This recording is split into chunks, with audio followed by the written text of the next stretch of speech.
And good evening, everyone. Welcome to the Pro Baseball Experience, Season 28, Week 1, Day 2 action. How's it going, everybody, tonight? Hope you're having a great night so far.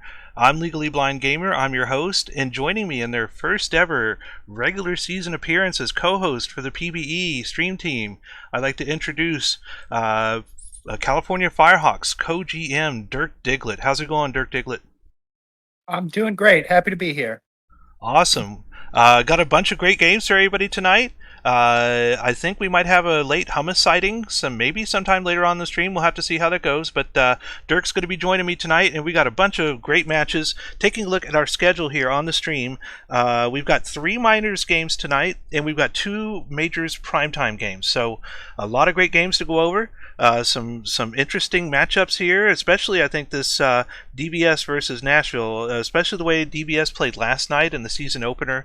Not sure if you caught that one, Dirk, but DBS did really well, and I think they might have a chance in this primetime here against Nashville, who is doing pretty well themselves. So a lot of great matches. Oh, we've got a bunch of subscriptions here. Let me go through these. Hold on. Let's see here. We started off with Musha. Musha subscribing at Tier 1. Thank you so very much, Musha. 9 months. And then we go to Taco Shop, subscribing with Twitch Prime. 11 months now for Taco Shop. Taco says, stream hype. Yeah, stream hype. All right. Musha gifting 5 Tier 1 subs. Musha, wow, coming through strong for the PBE here. And we've started a hype train. Looks like we're going to get a hype train going here if anybody wants to join on in with that. But thank you so much, everyone, for all the subs. We had a ton of subs last night as well. I think they said 30 something, or I know there was one in there that gave 20. Somebody gave 20 subs at once in the channel, and that was just so amazing. All right, so back to the action here tonight. We've got the first day looks like it's going to be a quick sim all. So we're just going to go ahead and get through these box scores tonight as quickly as possible for you so we can get to our first featured matchup. And let me just go ahead and do a file save here real quick just to be sure. There we go. All right, so I'll take this first one here, the Rougarous and the Vandals. Season 28, Week 1, Day 2 action. Here we go. And the Rougarous win this one and now go 6-2 on the road, beating the Vandals with a score of 9-3, 16 hits to 7 in this one. Taking a look at our batting here, looks like our best batter is going to be Io Torrent with 3 runs, 3 hits, and 2 RBIs. Look at that, 4 for 5 as well from Geronimo there. Scrolling down here to our pitching, Mazeroski here for New Orleans getting the win, their first win of the season, and Giuseppe Tosin taking their second loss for Vancouver. Player of the game here is Io Torrent. Then we'll move here to Nashville and New York. The Voyagers beat the Stars 8-4. Pulled away there in the 4th and never really let it go back. Moving down to the hitting, New York out-hit Nashville 11-10, and Benny Rodriguez came through 3 for 5. A lot of RBIs all around. Swerve with 3, Shoe with 2. Moving to the pitching now. Seibert gets his first win of the season, and Sanchez with the loss. And your player of the game is Tom Shoe. Happy birthday, Tom Shoe. Happy birthday, Tom Shoe. And there's Tom Shoe right there. Happy birthday, Tom. All right, so let's take a look here. Game 3, Demons and Aviators. And Aviators win here and go 3-5 now on the season. Score of 10-1, 12 hits to 6. Looking at our batting, we do have 2 hits from Yelnats over on the Detroit side. And for Outer Banks, our best one here looks like it's going to be, well, a couple of them here, but Linus Riverboat going 2 runs, 2 hits, 2 RBIs, 3 runs, 2 hits from Willie Colon. Pitching for Detroit, Palmer taking their second loss. Race Funk for Outer Banks getting their first win. 1-1 now for Race Funk, and player of the game is Race Funk. Race Funk, 6.2 innings pitched, 1 earned run, 9 strikeouts, 104 pitches. And the Apex beat Providence 7-5. The Apex now moved to 5-3 on the season. And 12 hits. And Harmon Lee going 4 for 5 with an RBI brings up his season batting average to 333. So good start for him and a great game. And Bug gets the loss for Providence, giving up 6 runs, only 2 earned though in 4 innings. And then Bolanos gets the win, moving to 2-0 on the season. And player of the game. Does it say? Oh, Is it blocky for uh, you? Can you read that okay? I can't see it. Oh, Okay. there we go. Okay. Crust is player of the game. Now, That's Hummus said last night that he was having problems when I was at 60 frames per second. So let me try this. I'm going to it is a stop. little rough. Okay, Yeah. so let me stop the stream and restart the one over here in Twitch, and then go to 30. Now try and re-look at it and see if that's any better. Yes, that is better. Okay, cool. Thank you. Uh-huh. All right, so let's see here, and I accidentally opened something. There we go. All right, so moving on to our next game. It's going to be the Supernovas and the Surge. And the Surge win this one. Wow, an extra innings, 13 innings with the walk-off here. Encarnacion, Blue Line. We were talking about Blue Line yesterday and how great they were doing in their rookie season. Hit a walk-off scoring double against Smoochie Dart. So, And he is crushing it to start the season. right? Well, let's take a look at the stats here for him. Let's see here. Over here on the Buffalo side, 3 for 7, 2 RBIs and a run. We had 4 for 5 as well from Wendell Meredith with 3 runs scored. Over on the other end, 4 for 4 with a run and an RBI for Joe Burrow. Pitching for Sarasota, Warner in relief gets a hold, Choate the blown save, and Leclerc the loss. And for Buffalo, Inkerbell at the very end there gets their first win of the season. Player of the game is Wendell Meredith.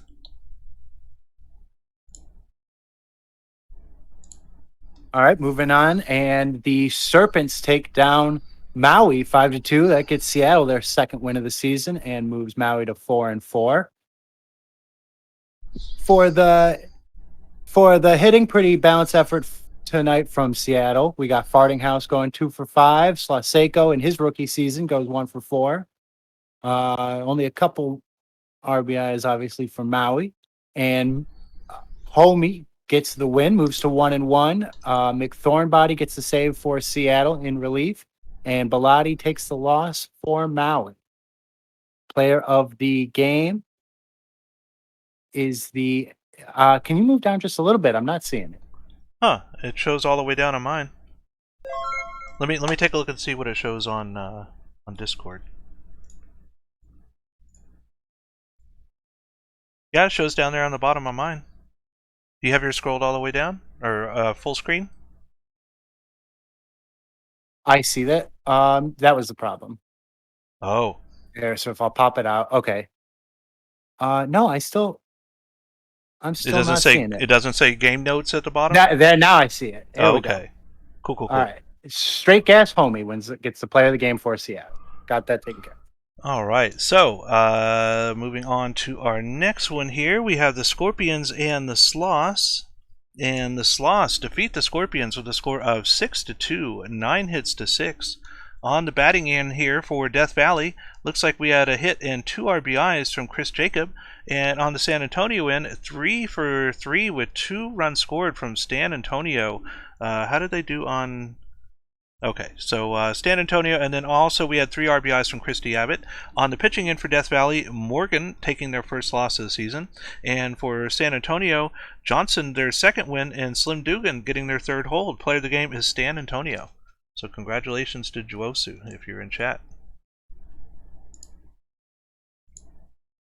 Cancun versus Boise here, and the Toros hand Boise a loss 5-3. They get 5 right there in the middle innings and shut out Boise the rest of the way. Carter goes 2 for 3 for Cancun with an RBI. Myth 2 for 4, brought in 2. 3 RBIs for Pluto for Boise. And .A gets the win for Cancun in relief. And Wohler gets the loss for Boise. He got roughed up in 6 innings a little bit. And player of the game is Jackson Wohler for Boise in the loss. That's interesting. Right. All right, and so that does it for the majors sims for this sim day. Moving on to the minors, no minors games. So we're going to move right on to our first featured matchup here. And pulling up the schedule, that is going to be the Chicago Kingpins versus the State College Swifties. So if we have Reno or I forget who the other one was, our mods tonight, if somebody could get a prediction going here for us, we'll go ahead and take a look at that. Let me check to see if the stats team gave us any information for this minors game. Usually it's just for the majors. So let's see. Oh, no, we do have some. Okay, so while they are getting the predictions going, let me go ahead and cover the stats for tonight. Chicago versus State College. The prediction: who remains deeper into the game, Ron Lane or Sports Boy? Game notes: the Kingpins began their title defense with a couple of noticeable absences, missing starting pitcher Inkerbell and an MVP runner-up Anchovy to the Bigs and Jose 43 Sr. to the Wheelers. Although they gathered reinforcements through the draft, the burden will be on the more polished veterans like starting pitcher Cameron Grimes to take on the burden while the newbies get their footing. The Lemurs last year finished third in the minors after making the playoffs for the third time in a row in their 4-year history. They look to be without their only player more valuable than Anchovy, losing reigning MVP Andrew Myth to the majors. Huge loss. As far as the pitching matchup, it's a tale of two starters, as the Lemurs' first on the hill, James Ronlane, is a rookie who has gotten out of to a rip-roaring start in the league, a 2.53 ERA across 2 starts. He can't ask for much better despite having a FIP almost 1.5 runs higher than that mark, and will look to ride that momentum tonight. On the other side, returning starter Sportsboy 57 has gotten remarkably unlucky, sporting a FIP of 2.88 despite a 6.59 ERA. Statistically, he has to pitch a pitch-perfect game tonight. And so there we go. There is our stats for game number 1. Thank you so much, stats team, for that. And we're going to go ahead and move back over here, take a look at the predictions now, and see how that's going. I don't see. I don't think it got running. Reno. Let's see here. Let me go back and look and see who's on for the mod team tonight. Here we go. Reno got one up just now. Okay, cool. Thank you, Reno. Alright, so let's see here. Who will win? So we got the Kingpins and the Swifties. Go ahead and get your channel points in there. We're already almost up to 10,000. So good payday for somebody here if you decide to get in on this one. About a minute and 30 seconds left to get your predictions in. Let's go ahead and take a look at the matchups while we're waiting for that so you get a better idea of how things are looking here. And there we go. So it looks like right now 5 for the Kingpins, 3 for the Swifties. We have 1 tie in the batting end, but the Swifties do have the advantage here pitching-wise. We have 27 overall for Lucky Luciano versus 30 overall for He Hate Me Strikeout. So strikeout a little bit better here. And they do have a tie with a couple of batters, especially the leadoff batter here in Dweezil Paza. So if Dweezil can get something going here and get down into this lower end of the lineup, the Swifties might be able to get some offensive output going here. We're just going to have to see how that goes. But the submissions are now closed, and it looks like Kingpins are at 61%, 16.5K channel points, versus the Swifties 39% at 10.3K. So, 27K here almost up for grabs. Let me just go ahead and do a file save here real quick, and then we're going to get started on our first featured game. Alright, so everything's all set to go, and we're going to start off with Wayne Shorzy as our leadoff batter. Season 28, Week 1, Day 2 action. Here we go. Shorzy at bat, and the pitcher's going to come set here. And the pitch. And this one is past the first baseman, and that's going to be a leadoff base hit here for the Kingpins. Andrew's coming up now. Shorzy going to second, and he's safe. Shorzy getting their 3rd stolen base of the season. This one's going to be a flyout here to left field. Shorzy going for 3rd. Oh, wow.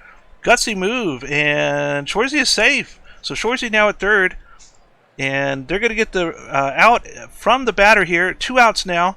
This one to the gap on the left side, and Drop Table is going to get an RBI as Shorzy comes home to score.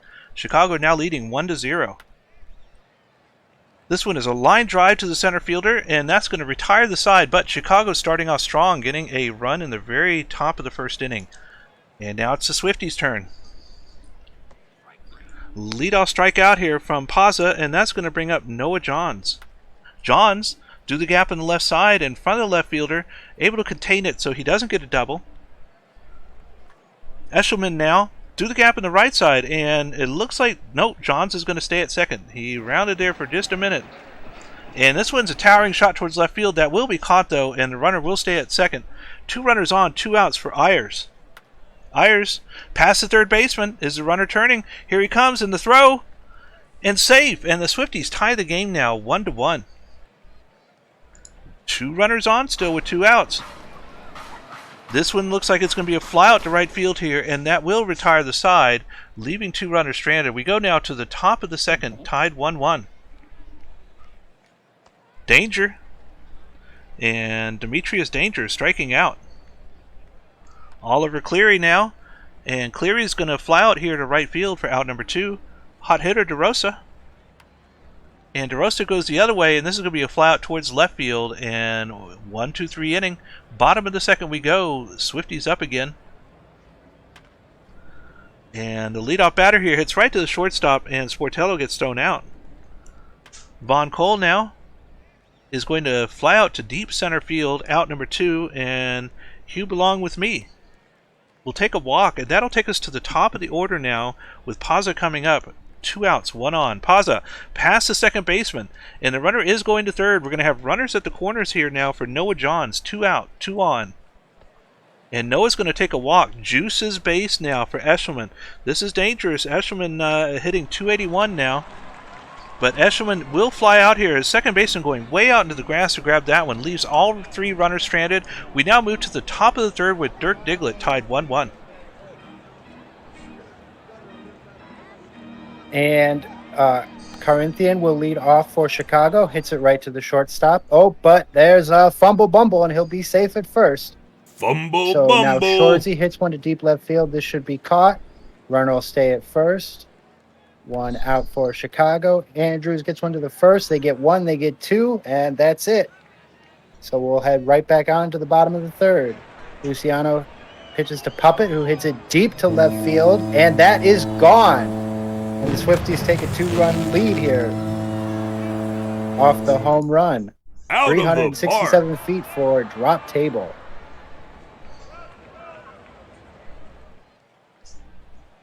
Ayers hits one into left center, but that's caught for the out. And then Brock Sampson hits another one to deep center, but that will be caught. Second out. So Sportello up here now. He grounds to the third baseman and no throw. So that'll be an infield single. And Von Cole hits one in between the third baseman and the shortstop there. So runners at first and second. You Belong with me. Hits one to second and toss it over the first for the easy out. So inning over, just the 1 run on the solo homer. And Applegate will lead it off here for Chicago, who hits it to the shortstop for the first out of the inning. Strike me out, gets drop table to pop over. A little bit of confusion there, but I think the third baseman ends up grabbing it. Now strong arm up, and that's going to drop, and he should at least get 2, as he does. Slides in for the double for strong arm. Demetrius Danger here. Fumble and, bumble. That looked like a wild pitch, so runner advances to third, and Danger will take the walk. So runner at the corners, 2 outs. Chicago's going to try to take the lead back here. And that one's going to be deep, but that should be caught, and it is. So Chicago gets a runner to third, but no damage as Strike Me Out's able to wiggle out of that. So Pazza leads off for the Swifties. He hits it right back to the pitcher. Noah Johns is up and grounds out to the second baseman. So Swifties going down quickly here, and Eshelman does the same as he grounds out to the first. So 1, 2, 3, quick bottom of the fourth for the Swifties, and we move to the top of the fifth with DeRosa leading off for Chicago. He will a lot of ground balls tonight. He grounds out to the second baseman, and looked like a strikeout there. I think I missed it, but Wayne Shorzy gets one past the shortstop for a single. So first runner on here in the top of the fifth, and Hayden Andrews will fly out to center field. So the 1 hit, but nothing else for Chicago.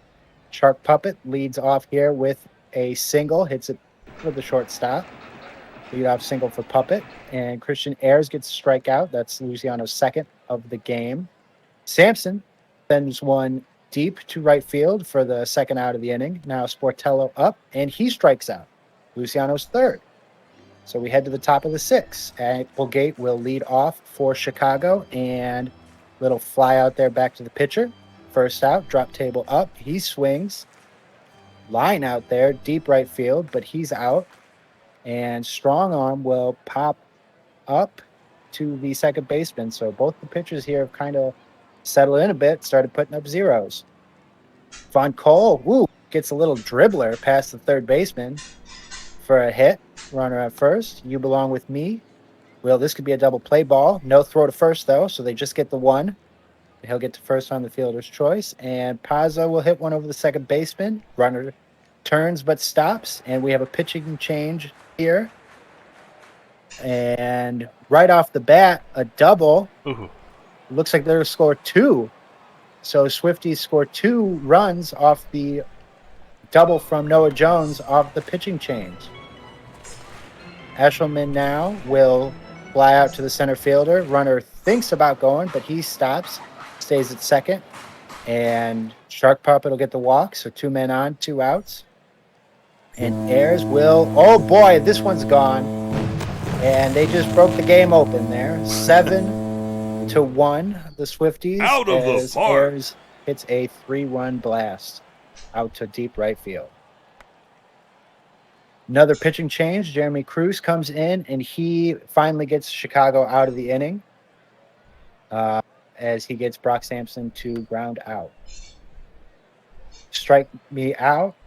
Gets another ground out right here in the top of the 7th from Danger. And Cleary comes in. That one's going way back. And that's Out of gone. the So park. Chicago gets one back off the solo shot from Cleary. Pitching change for the Swifties. I think that one might have came before the homer. Yeah. And there's an error in third Fumble base. bumble.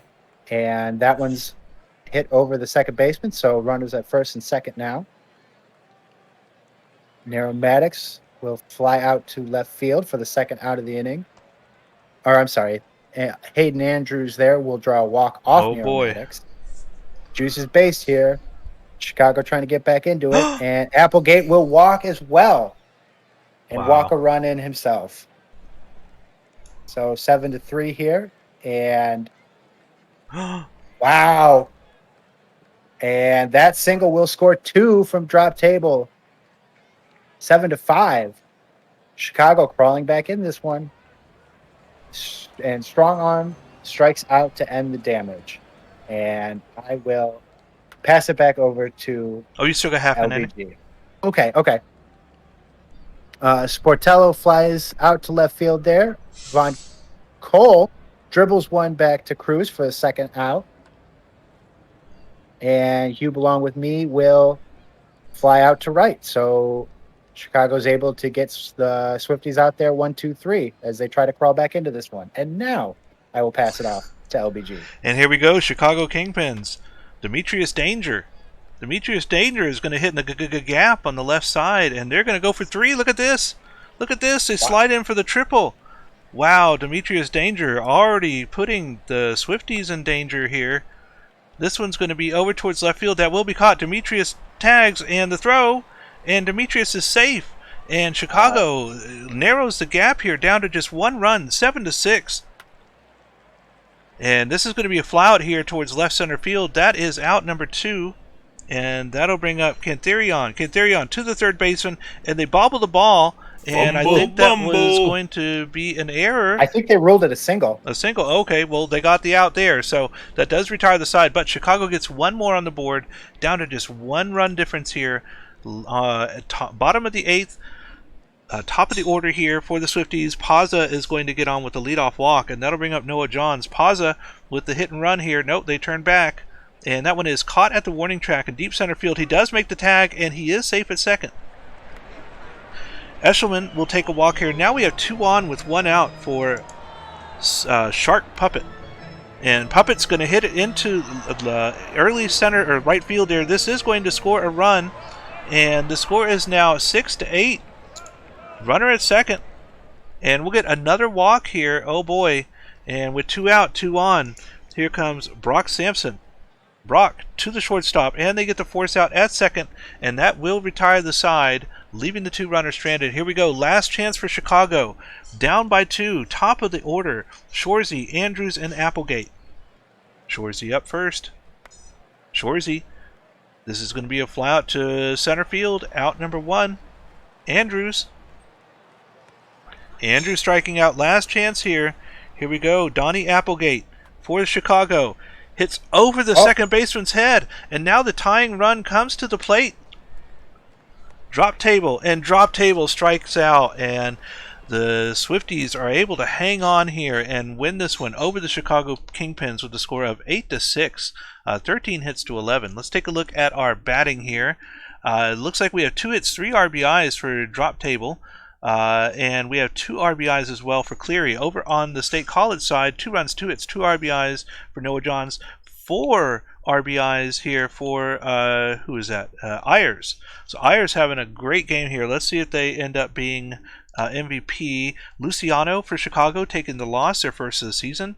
He Hate Me strikeout getting their first win for the Swifties. Congratulations. Obi-Wan Kenobi their second hold, and Khan their second save. Player of the game though is Shark Puppet. And Shark Puppet, let's see here. They had 3 for 4, 2 runs, and 2 RBIs. So Shark Puppet, your player of the game.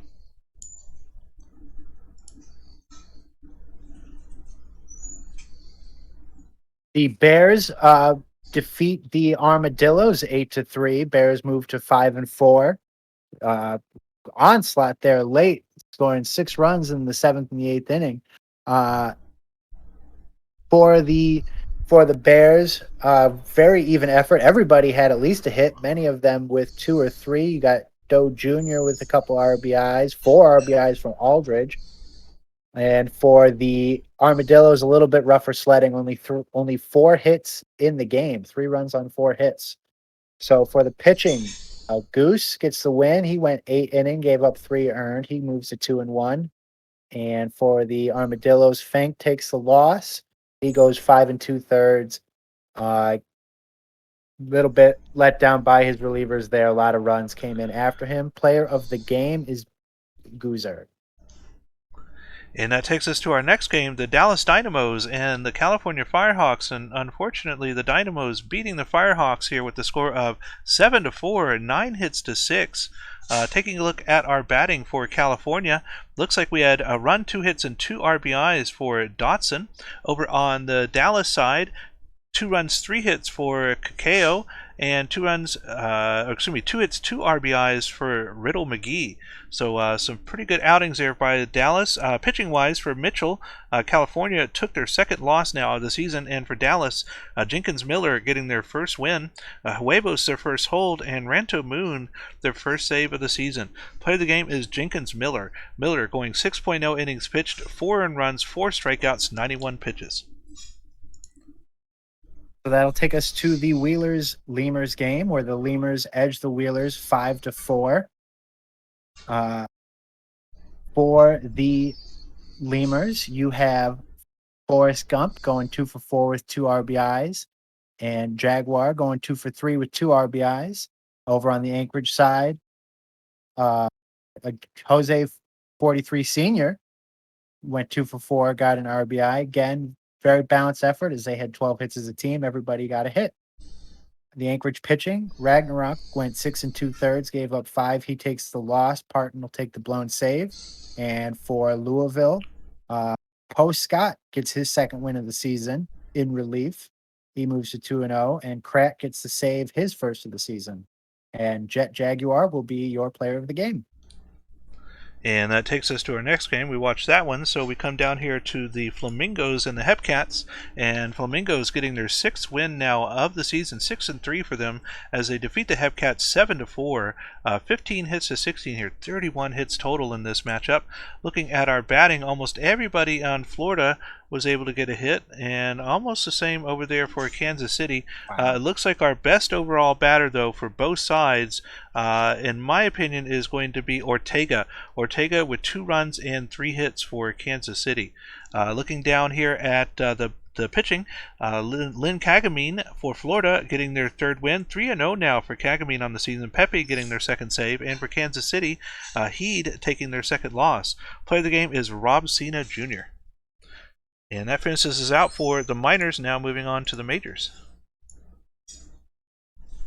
The Demons defeat the Voyagers 4-3 in extra innings. Demons walk it off in the bottom of the 10th, taking both teams to 6-3. For the Voyagers, Benny Rodriguez went 3 for 5, as did Barbados Slim, also 3 for 5. On Detroit's side, Victor Herrera went 1 for 5, but had 2 RBIs. Crash Wagon went 2 for 4, and he also had an RBI. On the pitching side, Horse for New York went 6-1, but it was Abadir who took the loss in relief. He moves to 0-2 on the season.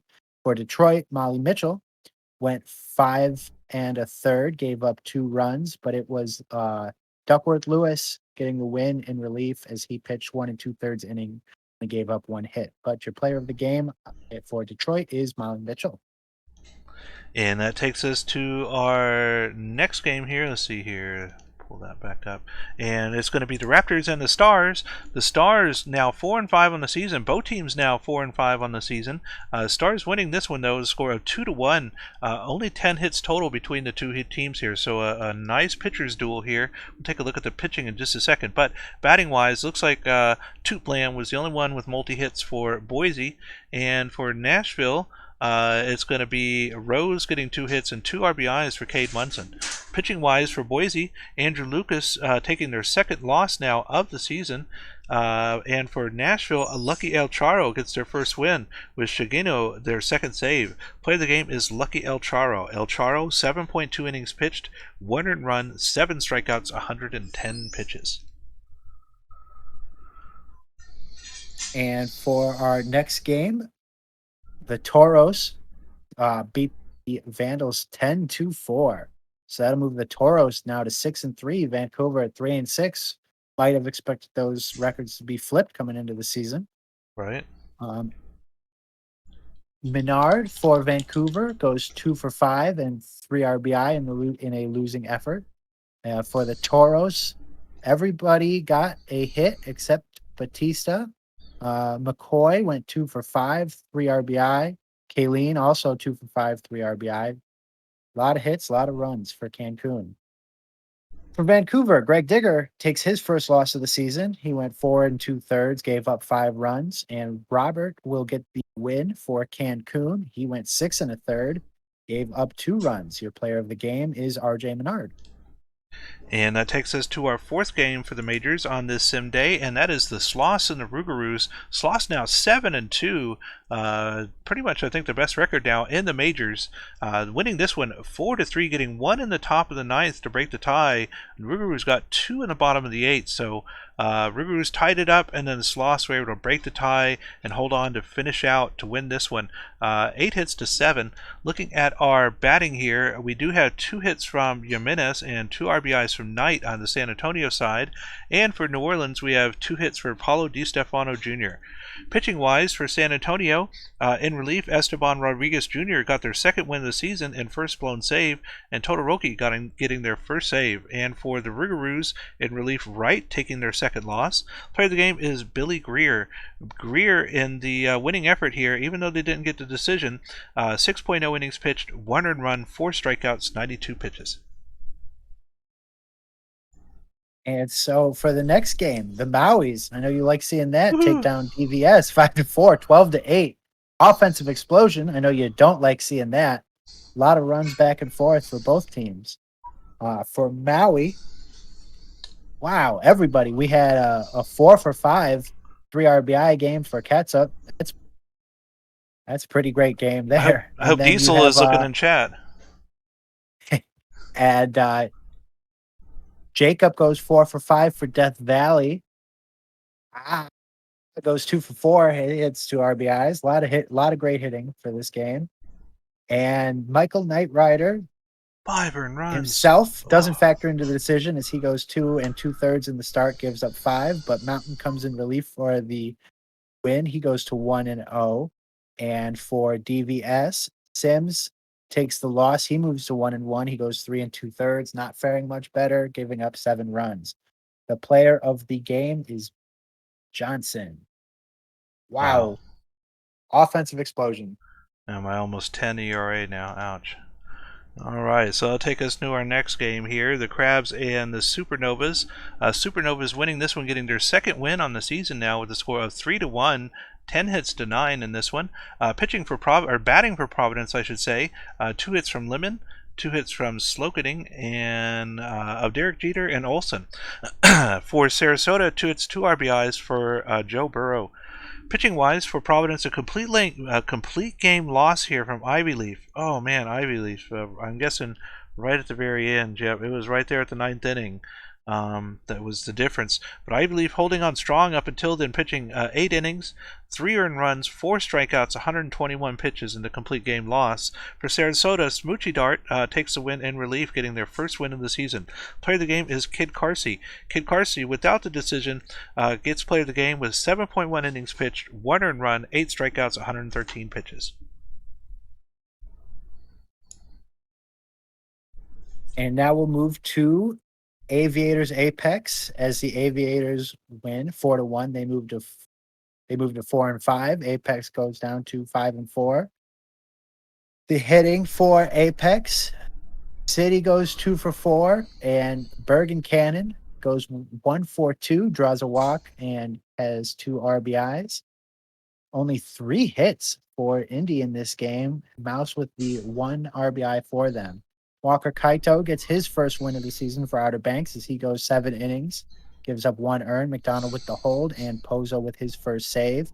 And Dogwood Maple takes the loss. He goes to 0-2. 6 innings, gave up 2 runs, 101 pitches. Walker Kaito, your player of the game. And Miss Obvious getting salty in chat over there. I see you, Miss Obvious. Taking us now to our last game of this sim day, the Buffalo Surge and the Seattle Sea Serpents. And Buffalo now 4-5 on the season, doing pretty well here so far. 5-3 in this one, 7 hits to 8. Looking at Buffalo's batting, we do have 2 RBIs here from Wendell Meredith as well as Gonzalez. Over on the other side for Seattle, 2 runs, 3 hits, and 2 RBIs for Anita Fartinghouse. Anita Fartinghouse having a great season here so far.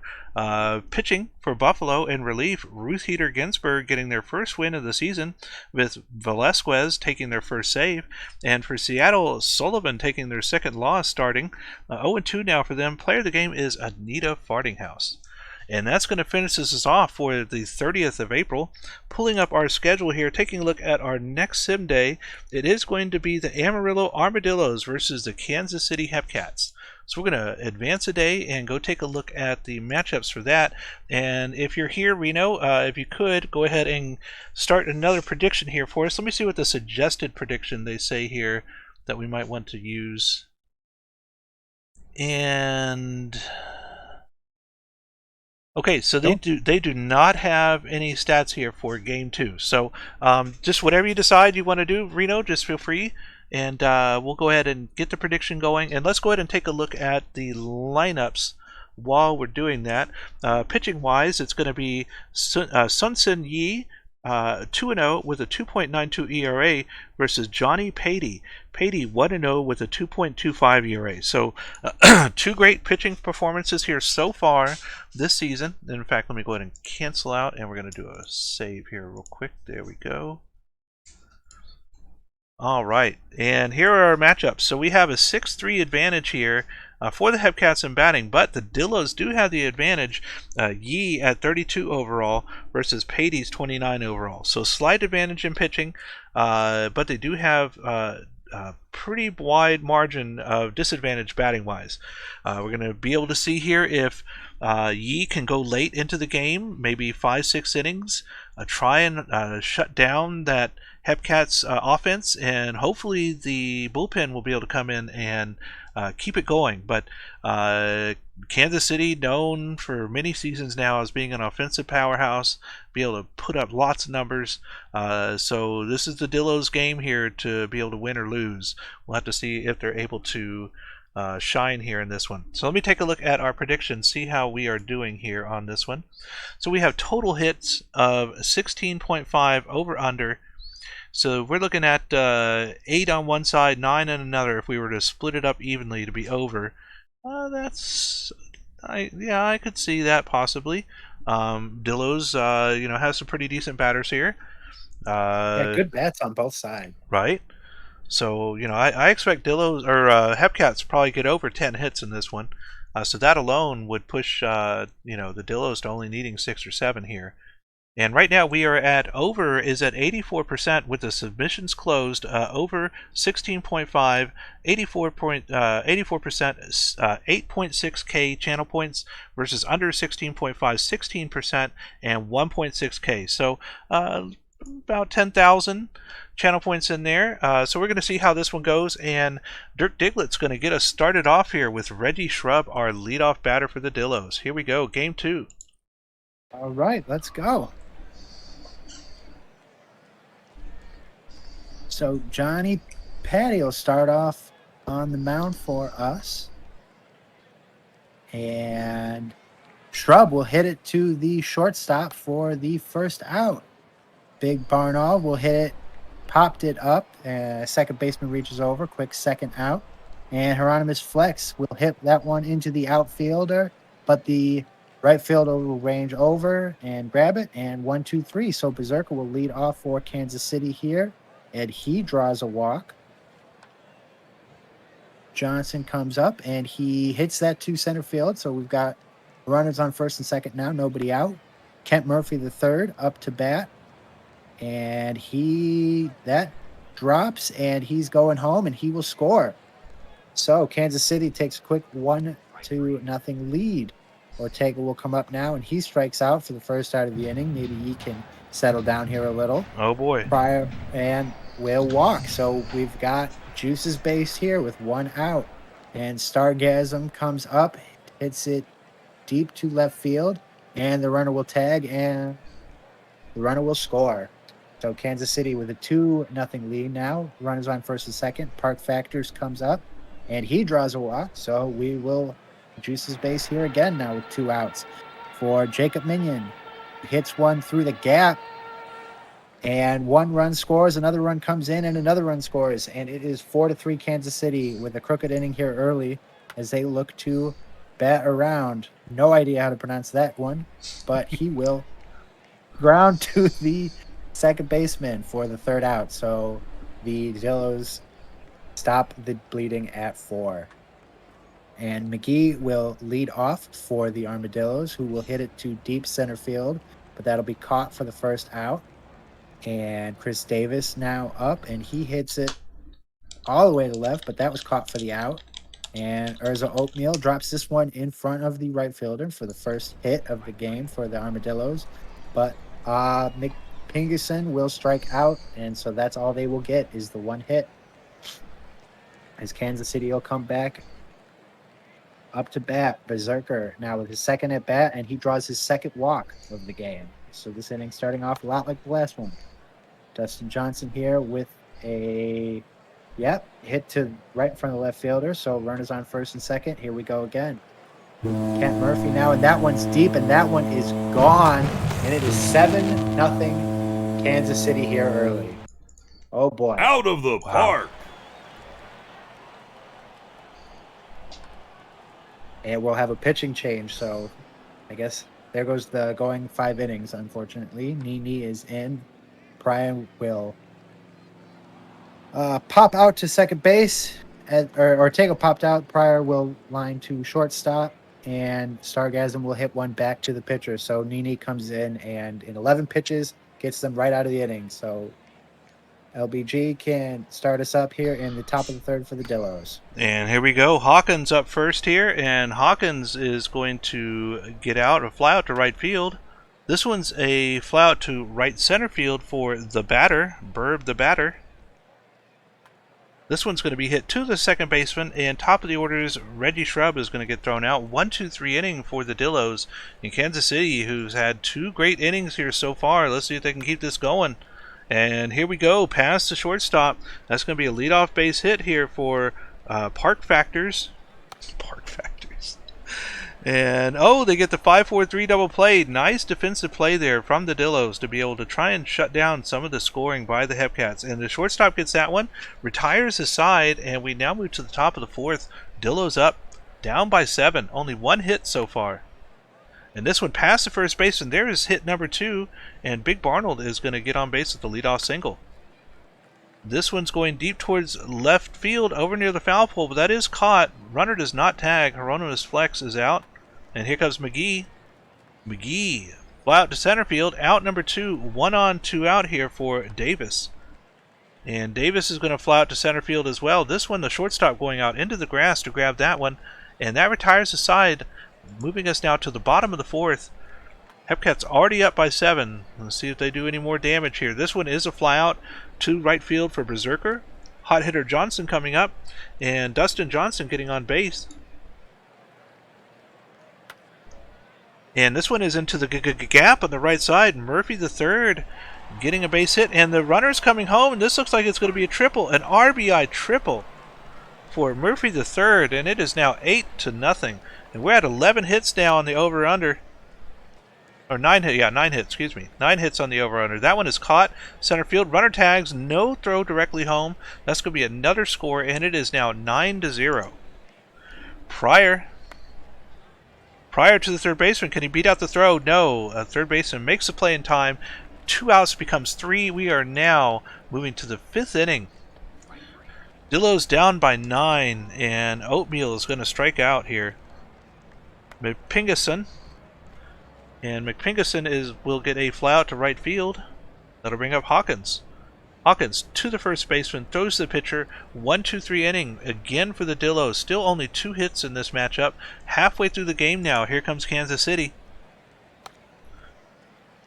Uh-oh, and the first baseman bobbles that one, and they get the play there off the air, and that is going to be a pitching change. Coming in now is Bear, as they get a steal as well. Kansas City getting the steal. Runner now at second. And they go and make the play at first, but the runner does advance. And this one is past the third baseman, and that will be an RBI base hit here for Minion. Minion. It is now 10-0 Kansas City, as this one is a fly out to left field. 2 outs now. Runner on first. Top of the order, Berserker up, and Berserker takes a walk. And here we go, 2 hot hitters in a row. Dustin Johnson coming up first. Dustin, this will drop in front of center field. Could this be an RBI? Yes, here he comes. And it is now 11-0 with the RBI single from Dustin Johnson. Kent Murphy the third now, 2 on. And Kent Murphy over the shortstop's head. Runner coming home, and it is now 12-0. Still 2 on, 2 outs. Ortega. Dillos need to get out of this inning big time, and that's going to do it right there. As this one's hit to the shortstop, makes the play at second, and finally, the Dillos get out, and now moving to the 6th inning, still down by 12. They've got to do something here, at least avoid the shutout. And that one is hit to the second base, and out number 1, and this might do it here, as that one is hit into right field. 409 feet is this one for leadoff hitter Reggie Shrub, and finally the Dillos get on board, 12-1. Through the gap in center, and Big Barnold is on, and maybe we might see a little rally here as Hieronymus Flex coming up. 1 on, 1 out. Flex to the second baseman, and they get the 4-6-3 double play. Ouch. Getting out of that inning. The Dillos get 1 on the board, though. 12-1. Kansas City scoring almost every inning here. Let's see if they continue this trend, as that one is a bobble by the first baseman, and the runner gets on. 2 errors now for the Dillos. That one drops into right field. We could have runners going to the corners, and oh boy, here we go. Minion coming up. And what is this? Oh, fly out to left field. Runner stays at the corners. Now Minion is up. Pitching change again for the Dillos. Dillos wearing out their bullpen here, as that is a 3-run blast. And oh boy, Minion tearing this one open. It is now 15-1 Out of the Kansas park. City. Oh boy. Oh boy is right. And then finally we get a strikeout here. 2 outs now.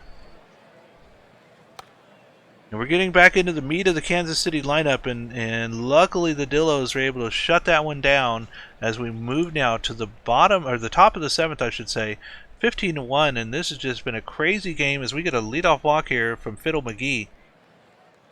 Chris Davis now through the gap in center, Fiddle going to second, and we now have 2 runners on, no outs for Ezra Oatmeal, and Oatmeal is going to take a walk. Juice's base now for McPingason. McPingason to the pitcher. They go home, get the out at home, but the runners are now at the Juice's base again. Hawkins, and Hawkins is going to fly one out to left field. Runner does tag and is coming home, and that's going to be a score. And it is now 15-2. And Burb the batter striking out, and that will retire the side, leaving both of those runners stranded. Stretch time now, Kansas City up by 13. Are they going to pad their lead some more here? Because here comes the meat of the lineup. We have Johnson, Murphy, and Ortega. And Johnson's going to get us started here with the leadoff walk. Already in a dangerous situation here with Murphy the third coming up, and Murphy's going to get walked as well, and we have 2 on now for Ortega, no outs. They keep the pitcher in, and we get 3 walks in a row here. And here comes Pryor. No outs. Juice's base. Pryor swings and misses, and that is out number 1. But Kansas City has 2 more outs here. Stargasm to the first baseman. They do get the out at first, but the runner does come home to score, and it is 16-2. Park Factors now 2 on, 2 out. And Park Factors takes a walk, and oh boy, here we go again. Minion with the big hit earlier in the game. Minion. And this will be a flyout to right field. That does retire the side, leaving all 3 runners stranded. We're now going to the top of the 8th with Dirk Dicklett. 16-2 Kansas City. All right, let's see what the Dillos can do here. Shrub will lead it off, but he will ground out to the second baseman. So Barner will come up with 1 out, nobody on, and he will line out to center field for a second quick out. Hieronymus flex, and he rolls one right to the third baseman. So Dillos go 1, 2, 3. That is definitely not what they needed there. And and he will be out. He grounded that one out to the shortstop. Wasn't sure if he could beat that one out. Up a berserker will strike out for the second out of the inning. And Dustin Johnson will drop one. No, he'll make the catch. So 1, 2, 3, 4 go the Hepcats as well. We get right to the top of the 9th. So this one moving along quickly now. Fiddle McGee will strike out for the first out of the inning. Now Chris Davis will get one right through second baseman in the first. So he will get a much needed hit there for the Armadillos, but Oatmeal will fly out to center field, and a quick ground out by McPingason to the shortstop, and that'll end it as the Hepcats win this one 16-2. Just an absolute rout. They scored in 6 separate innings. Wow. Dominant pretty much from the start. So Shrub 1 for 4 with an RBI. Hawkins got another RBI for Armadillos, but then when you look at the Kansas City side, you see multiple multi-hit games. 6 RBIs. That's another 6 RBIs. Wow. Yep. Murphy 6 RBIs, and Minion went 3 for 5 with 6 RBIs. We had a 4 for 4 day. A lot of crazy hitting. He gets the loss for the Dillos. He gave up 7 in that first rough inning, so he will move to 2-1. And Patty gets the win. He goes to 2-0. He made it 6 innings, gave up 2 runs, 5 hits, 90 pitches. And player of the game will be Kent Murphy III with those 6 RBIs. What a game by the Hepcats. Wow. That is crazy. All right, I think they hit the over themselves, didn't they? Right? Yeah. Let's take a look at that. I think it was 16.5, and they had 12. No, so it was close though. 16 runs though. I know, right? They got more runs than they did, 4 more runs than they did hits. Those errors were so costly for the Dillos there. All right, so moving on through the rest of the minor leagues now, we do have the Bears and the Swifties. And look at this, another big game here. The walk-off in the bottom of the 12th for the Bears. Doe Jr. hit a walk-off solo home run versus Kahn. So the Bears able to hold on here through 12 innings, win this one with a score of only 2-1. 13 hits in this one. Let's take a look at our batting. 3 for 5 with a RBI from Eshelman for State College over on the Brew City side. Only single hit games here for every player on the team. Pitching for State College in relief, Kahn taking the loss and is now 0-1 on the season. For Brew City, is that Doug Young? I think it is. Danny Young, excuse me. Danny Young getting their first win. 1-1 now for Young. Player of the game is C.J. Brandonson. Brandonson over here for State College in the losing effort gets player of the game with 6.0 innings pitched, 1 earned run, 3 strikeouts, 82 pitches. Moving over to the Dallas Flamingos game as the Dynamos win 6-3. They had moved to 7-3 on the season. Nice record for them. Nice. Over on the Dallas batting side, got McLaughlin. He went 1 for 4, but did get those 2 RBIs. And for the Flamingos, Brizzo 3 for 4 with 2 RBIs and 2 for 3 for Yup Yuppers. Redacted gets the win for the Dynamos. He moves to 2-1, 7 innings, gave up 3 earned, and Red gets the 2-inning save. And Jansen Crenshaw takes the loss. He moves to 1-1. He gave up 5 earned in 7 innings. And your player of the game will be Carmichael Redacted in the winning effort for his 7-inning, 97-pitch effort. I'm sorry, Laser. I hope you're in chat. I still love you. All right, moving on to our next game here, the Lemurs and the Kingpins, and the Lemurs winning, going to 500 now at 5-5 record. Kingpins going to 4-6. The score on this one was 8-7, 12 hits to 11. Even with 2 errors here, the Lemurs were still able to hold on. Let's take a look at our batting for Louisville. A couple multi-hit games here. We have McGee. Diddle McGee going 2 for 4 with a run scored and 3 hits and 3 RBIs for Esteban Esquiledo. All right, over here on the Chicago side, a hit and 2 RBIs for Shorzy, 2 hits, 2 RBIs for Strong Arm. Pitching wise for Louisville, in relief, Julian getting their first hold and Kraft their first save, and for Chicago, Sportsboy 57 taking their second loss of the season. Player of the game is Esteban Esquiledo. You saw that one, so this one. Yep. Okay. And the Wheelers top the Firehawks 11-6. Can't be too excited about that. The Wheelers moved to 6-4, and my Firehawks dropped to 4-6. Over on the batting side for Anchorage, we had 3 for 4, 4 RBI night for Jose 43 Senior, and Marsh also went 2 for 4, 4 RBI, scored 2 runs. Over on the California side, we have Chris Smoove with 2 RBIs, and Pogger went 1 for 4 with 2 RBIs as well. Athena Aria for Anchorage goes 8 innings, 8 shutout innings, 5 strikeouts, and she'll get the win. And over on California, our knuckler, SP Sportagy, takes the loss, goes to 0-2, gave up 4 runs in 6 1/3 innings, and Athena Aria will get player of the game. 0.48 ERA. Look at that. See, that name tripped me up last night. So it's Sportagy, like strategy, but Sportagy. That's how I'm going with it. Okay. He's not around to correct me, so. All right. Well, move us now to the majors, and our first majors game of this same day is going to be the Apex and the Aviators. Apex now going 6-4 in the season, beating the Aviators 8-2, 13 hits to 6 here. On the Outer Banks batting end, we do have 2 hits each from Dub City and Tyler Swift. Over on the Indianapolis side, 2 runs, 2 hits from Johnny Tsunami, 2 runs, 2 hits, 2 RBIs from Zach Mouse, 2 RBIs as well as from Dustin Parmalee and from Franco. Pitching wise for Outer Banks, Bob Beaumont, former Dynamo, taking their second loss of the season. And for the other side, Michael Dion getting their 3rd win. 3-0 now for Dion. Look at that. 0.95 ERA so far in Dion's starts. Wow. Dion tearing it up for the Indianapolis Apex. Pitching wise, Michael Dion, your player of the game.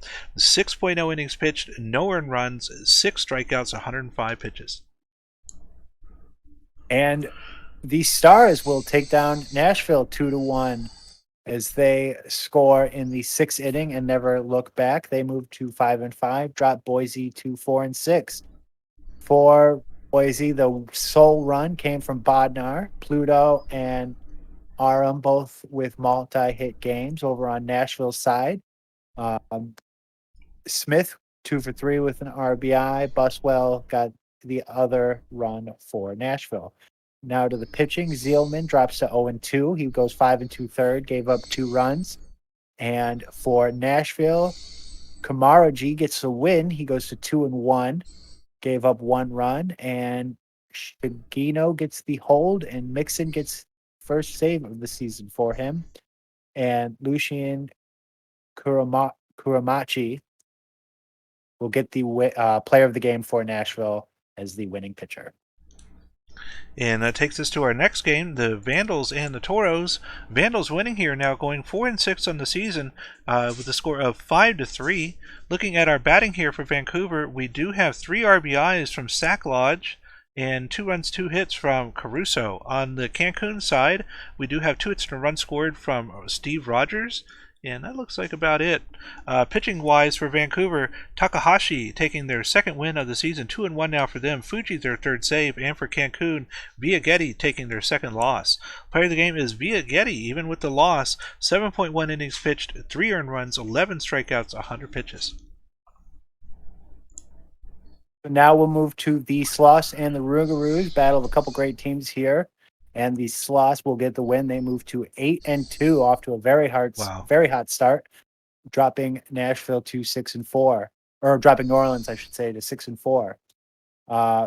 Anchovy for San Antonio goes 3 for 4, 3 RBIs from Abbott and Acuna Matata. On New Orleans side, Brew goes 2 for 4 with 4 RBI and multi-hit game from Hafner as well. Beauregard going 0 for 4. Windsor on the San Antonio pitchers, he gets the win, goes 2-0, throws 6 innings, gives up 4 earned. And for New Orleans, Nakamura takes the 2nd loss of the season. He drops to 0-2, goes 5 1/3, giving up 5 runs, 4 earned. And the player of the game will be Christopher Brew for New Orleans with those 4 RBI. And that takes us to game number 5, the Scorpions and the Makos. Scorpions winning this one in extra innings. Look at this. Getting wow, look at that 11th inning. I know, 2 from the Makos at the top of the inning to break the tie, but Scorpions said, you know what? We're going to get 5 in the bottom of the 11th. Let's take a look here. Mike Boss Jr. hit a walk-off 3-run home run versus Stormbless. So I'm guessing here then that it was 5. Yeah, it was 5-5. They got the 3 runs. Oh man, that was brutal for Makos. So let's take a look at the Maui batting. 3 for 6 with 2 RBIs here from John Camden. 2 hits, 2 RBIs from Ernie Harwell. Over on the Death Valley side, we have 2 runs, 2 hits from Chris Jacob, and a hit and 3 RBIs with 2 runs from Mike Boss Jr. Mike Boss Jr. probably going to be our player of the game here. Let's take a look at the pitching for Maui. Stormblast taking the loss, their first loss of the postseason or the regular season, first blown save, with Death Valley's Timmy in relief getting their first win. Player of the game is Herbie Farnworth. Simo, I hope you're there in chat. Herbie Farnworth, 7.0 innings pitched, 3 earned runs, 7 strikeouts, 118 pitches. So even though they didn't get the win, Herbie was able to hold on to let the bullpen do their thing, and do their thing they did. We will move to Buffalo, Seattle, and the Sea Serpents get the win over the Surge, 7-5. They move to 3-7. Buffalo drops to 4-6. Buffalo tried to come back there in the 9th, but wasn't quite enough. The hitting for Buffalo, 14 hits as a team. Cladera got 3. Ramirez gets 2 and an RBI. Gonzalez gets 3. For Seattle, you've got Malat goes 2 for 4 with 3 RBIs. Pretty balanced there for Seattle. On the pitching for Buffalo, Havoc takes the loss. He goes to 1-1, gave up 5 runs in 6 1/3 inning. And for Seattle, Crocodile gets does not factor in the decision as he gives up 4 and 6 innings, but DeMarco gets his first win with a perfect 1.1. Wow, struck out the 4 batters he faced, and Tsunami will get the hold, and Triplet will get his first save. And the player of the game is Adam Malott. All right, that'll take us now to game number 7. The Crabs and the Supernovas. Supernovas getting their third win of the season. Both teams now at 3-7. Wow, 10-11 in this one. 11-9 hits. So more runs and hits. 2 errors from the Supernovas. Let's see if any of that was costly here for them. Providence batting, we had 2 runs, 2 hits, 2 RBIs from Ruiz, 3 hits, 2 RBIs from Dordovic, 2 hits, 2 RBIs from Love. Over on the Sarasota side, 2 RBIs from Fox, 2 runs, 2 hits, 2 RBIs from Bogashu, and 2 hits, 2 RBIs from Wright.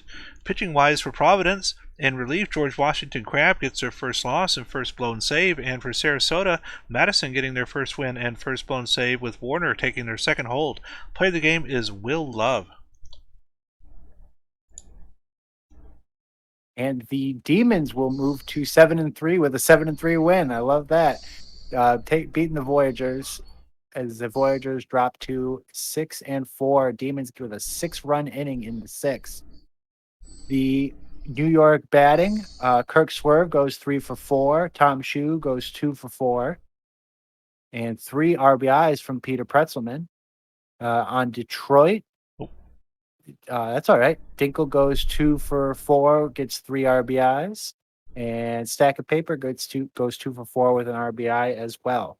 Down to the pitching, Port Torkelton takes the loss, 5 1/3. He gives up 6, and Ricky Vaughn for Detroit gets his second win. He moves to 2-1, giving up 3 runs in 6 1/3 inning, and Lewis will get his third save of the season as he. An inning and a little extra for him. Ricky Vaughn will be the player of the game for his 6.1 inning win. And that'll do it for the majors. And we've already covered the minors, I believe. Yes, because we had that feature game. So that's going to do it for the 1st of May. Pulling up our schedule here. We do have a quick sim all day for the 2nd. So we're going to go ahead and advance a day. And do a quick save here. And let's just take a look and see if we have both majors and minors. No, only minors today. So we're going to just jump right into this here. And the Kingpins and the Lemurs, Kingpins winning now. Both teams at 5-6 on the season. Scoring this one was 9-1, 15 hits to 7. Batting wise for Louisville, we do have 2 hits and an RBI from Diddle McGee. Over on the Chicago end, 2 hits from Andrews. And look at this down here at the bottom of the lineup. These 4 players all did well, but the best one was going to be DeRosa. 2 runs, 2 hits, and 3 RBIs. Pitching for Louisville, Crimps getting their second loss, Grimes taking their second win, and player of the game is Robert Drop Table Players. And the Swifties lose 3-1 to the Bears. Bears move to 7-4. Swifties drop to 3-8 on the season. Batting over for State College, and Pazza goes 2 for 5. Multi-hit game from Sampson and Von Cole as well. Over at Bruce City, we've got Aldridge going 3 for 4. And another multi-hit game from Rated as well. 9 hits for Bruce City altogether. For the pitching, Coffin takes the loss. He gives up 2 runs, 1 earned in 6 innings. He goes to 1-2. And for Bruce City, George with the start, but Arms gets a win in relief. Danny Young, I believe, gets the hold, and the Paps gets his first save. Player of the game goes to Eddie George for his 5 innings, 1 run. All right, so I'm going to skip that one so you can have that next one. I'm going to do this one I right appreciate here. it. And here we go. The Dynamos continuing their winning streak here now, 8-3 on the season. Dynamos could be in first place now, I believe, with that total. The score in this one, look at this, 5 in the top of the 9th. To just surge ahead there with the score of 12-4, 17 hits to 7. On the Dallas batting end, several great games here. Look at this, 4 for 5 with 4 RBIs from Pablo Sanchez, 3 runs, 2 hits, 3 RBIs from Groves, and 2 runs, 2 hits, 2 RBIs from Spencer, 3 hits for McGee. Florida pitch or batting wise, we do have 2 RBIs from Yuppers. And on the pitching end for Dallas, Andrew Paw taking their second win, 2-1 for Paw. Rodriguez getting their 4th save, and for Florida, Bloodshine taking their second loss. Player of the game is William Groves. And now, Anchorage beats California 6-1, so that'll move the Whalers to 7-4. California will drop to 4-7. On the batting side for Anchorage, we've got a 3-for-5 day with 3 RBIs for Bobby Roode. And over on California, no multi-hit days as there's only 4 hits for the team, but Cheese did get an RBI. Saw that. And Anchorage pitching, Hartman will take the win, moves to 1-1, goes 7 innings, and Toe will get his first save over at California. Oil Can Boyd will get his first loss of the season as he gives up 3 runs in 6 innings, moves to 2-1. Player of the game is Noah Hartman.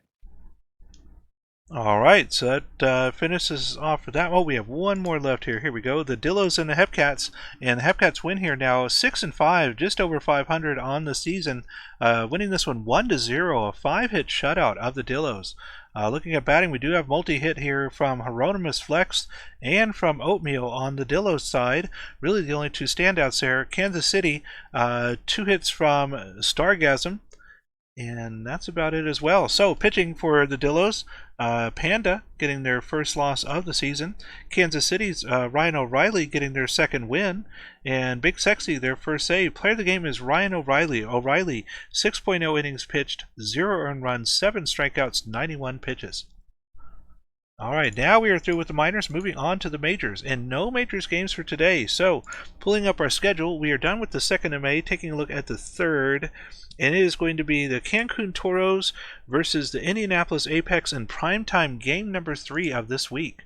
Hope everybody got in their prime times and got all their predictions for the season in. We're doing a game save now, and we're going to go ahead and ask that if Reno's there. If Reno, you can go ahead and get a prediction here going for this game. Let me see if there's any suggestions from the stats team on that one. And it looks like their prediction would be over under 11.5 total hits. So I know we just did total hits. Not sure if you want to do that one again. You're welcome to do that one again, Reno, if you want. It's up to you. You're welcome to pick anything as our mod for tonight. But we're going to go ahead and cover the info from the wonderful stats team here for primetime game number 3. And it is Cancun versus Indianapolis. The team notes for Cancun: the Toros went 37-71 last year, which puts them 3rd in their conference.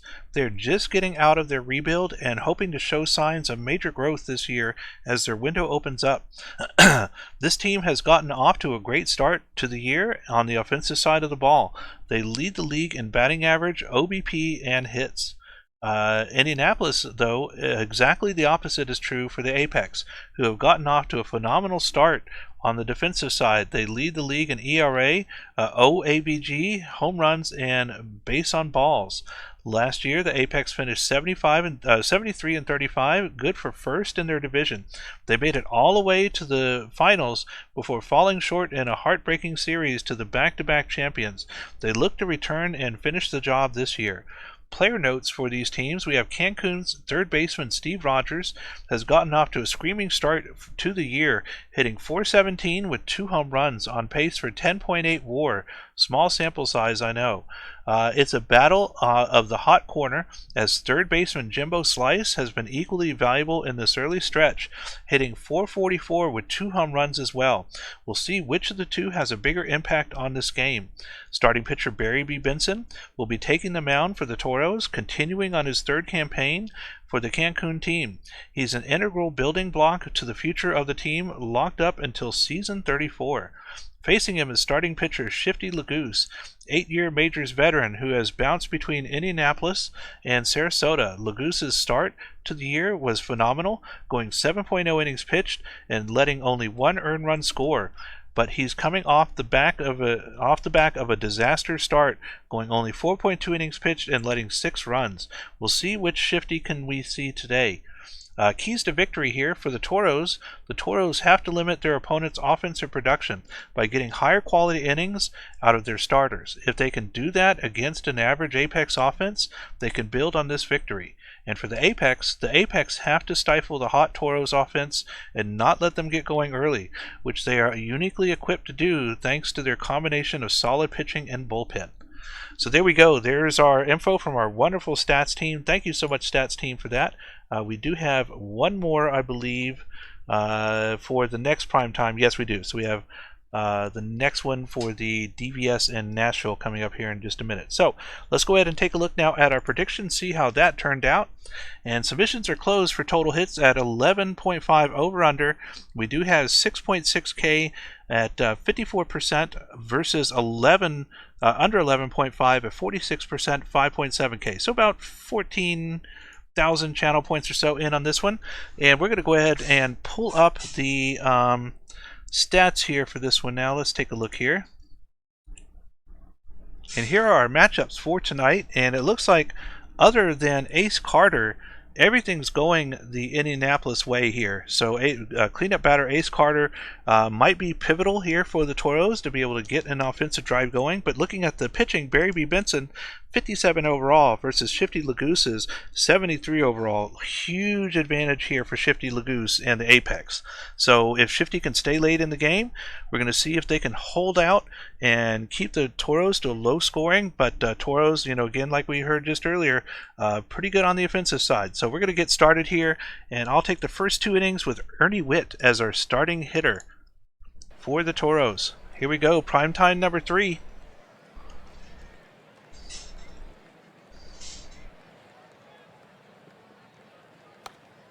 And the leadoff hit here is going to be hit to the third base and throws across, gets the out. Ernie Witt is out. Here comes Crozier McCoy. McCoy will fly out to the third base and out in the grass in the outfield. Captain America Steve Rogers here is going to hit right through. And what was that? That was a weird and they got the error too. That was a weird animation.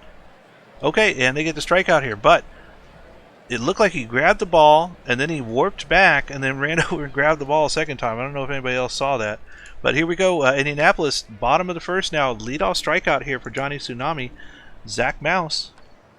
Mouse back to the pitcher. Makes the play. Out number 2. Hot hitter Jimbo Slice. Slice. And this is going to be a fly out into foul territory. Right side. 1-2-3 inning. Top of the second we go. Cancun. Caden Kalian, former Dynamo here, will take a leadoff walk. Kalian with 4 stolen bases here. See if they go for 5 as we get a strikeout here from Batista. Holkenvettel will strike out as well, and Andrew Myth. Andrew Myth, former MVP of the minor league, is going to get thrown out by the third baseman. That will retire the side. Bottom of the second we go. Indianapolis now, this one hit to the shortstop, and Parmalee is out. Bendover coming up. Bendover over the second baseman's head. Bendover will get a base hit, and Sailor Twift will come up 1-on-1 out. Sailor Twift to the gap in center, and runner thought about going to third, but no, Dover stays. Jody Quinn now. Quinn, towering shot towards right field. I think this will be caught. Yes. Runner does not tag. Still runners at first and second for Eagle Eyes. 2 on, 2 out. Eagle Eyes to the second baseman. Runs over, makes the play at second base, gets the out. It will now go to the top of the third with Dirk Diglett. Still 0-0. All right, so Cancun will come back up to bat. Here comes Will. He blasted that one. That's got to be gone, and it is. And Cancun will take the 1-0 lead there off the leadoff home run from Wallaby Hickams. So Ernie Witt will come up next, and he will sky one. That should be caught. Shortstop calls him off. First out. McCoy will come up, and he will ground it to the second base for a quick second out. And Steve Rogers here, and he hits one quickly to the right fielder. So after the home run, they go down 1-2-3, but Cancun takes a quick 1-0 lead as Wander Franco strikes out for Indianapolis as the order flips over. Tsunami will be up to bat now. and he grounds it to the first baseman, tosses it to Barry B. Benson for the second out. And Zach Mouse will hit one to a ranging right fielder for the third out. And we'll head to the bottom as Shifty Lagoose gets a strikeout on Ace Carter to start us off. And Caden Colleen will ground out to the first baseman. Vladimir Batista here, and he will ground out to the second baseman. So quick inning for Lagoose. He continues to deal besides that solo homer. And woo, right past the shortstop is Jimbo Slice as he will get to first. And Dustin Parmley coming up, and he will Oh, get was that a two double six play? three, Wow. 2-6-3. Interesting. And two very close plays. And then with the strikeout by Ben Dover, and that's it for Cancun.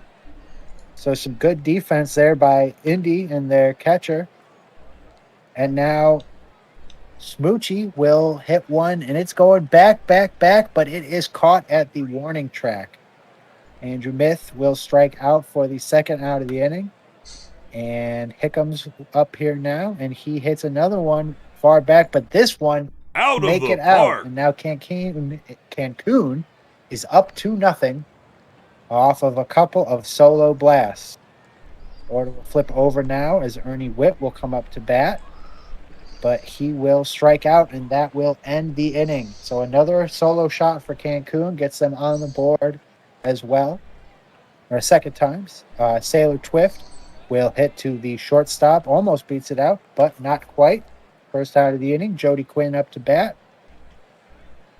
And I think I lost that one. All right, froze on me here, but Eagle Eyes will strike out for the second out. Looks like there was a walk with man on first. And looked like another strikeout there for the third out of the inning. So we will head to the top of the sixth as McCoy will hit one to left field. He'll be out.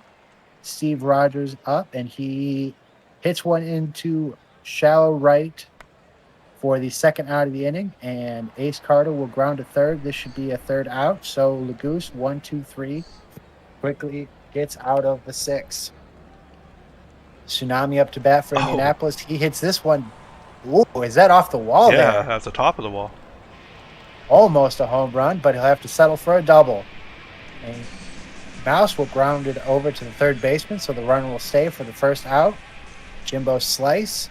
He hits one in front of the center fielder. Runner advances, but Slice will stay at first, although they do score a run as Indy cuts the lead in half, 2-1. And, oh, boy, he was out by a mile.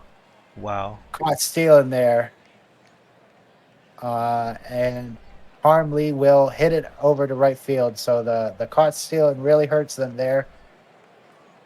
3 outs, and we're back to Cancun. Kayleen, he strikes out. We got Doug Dangley in to pitch now for Shifty.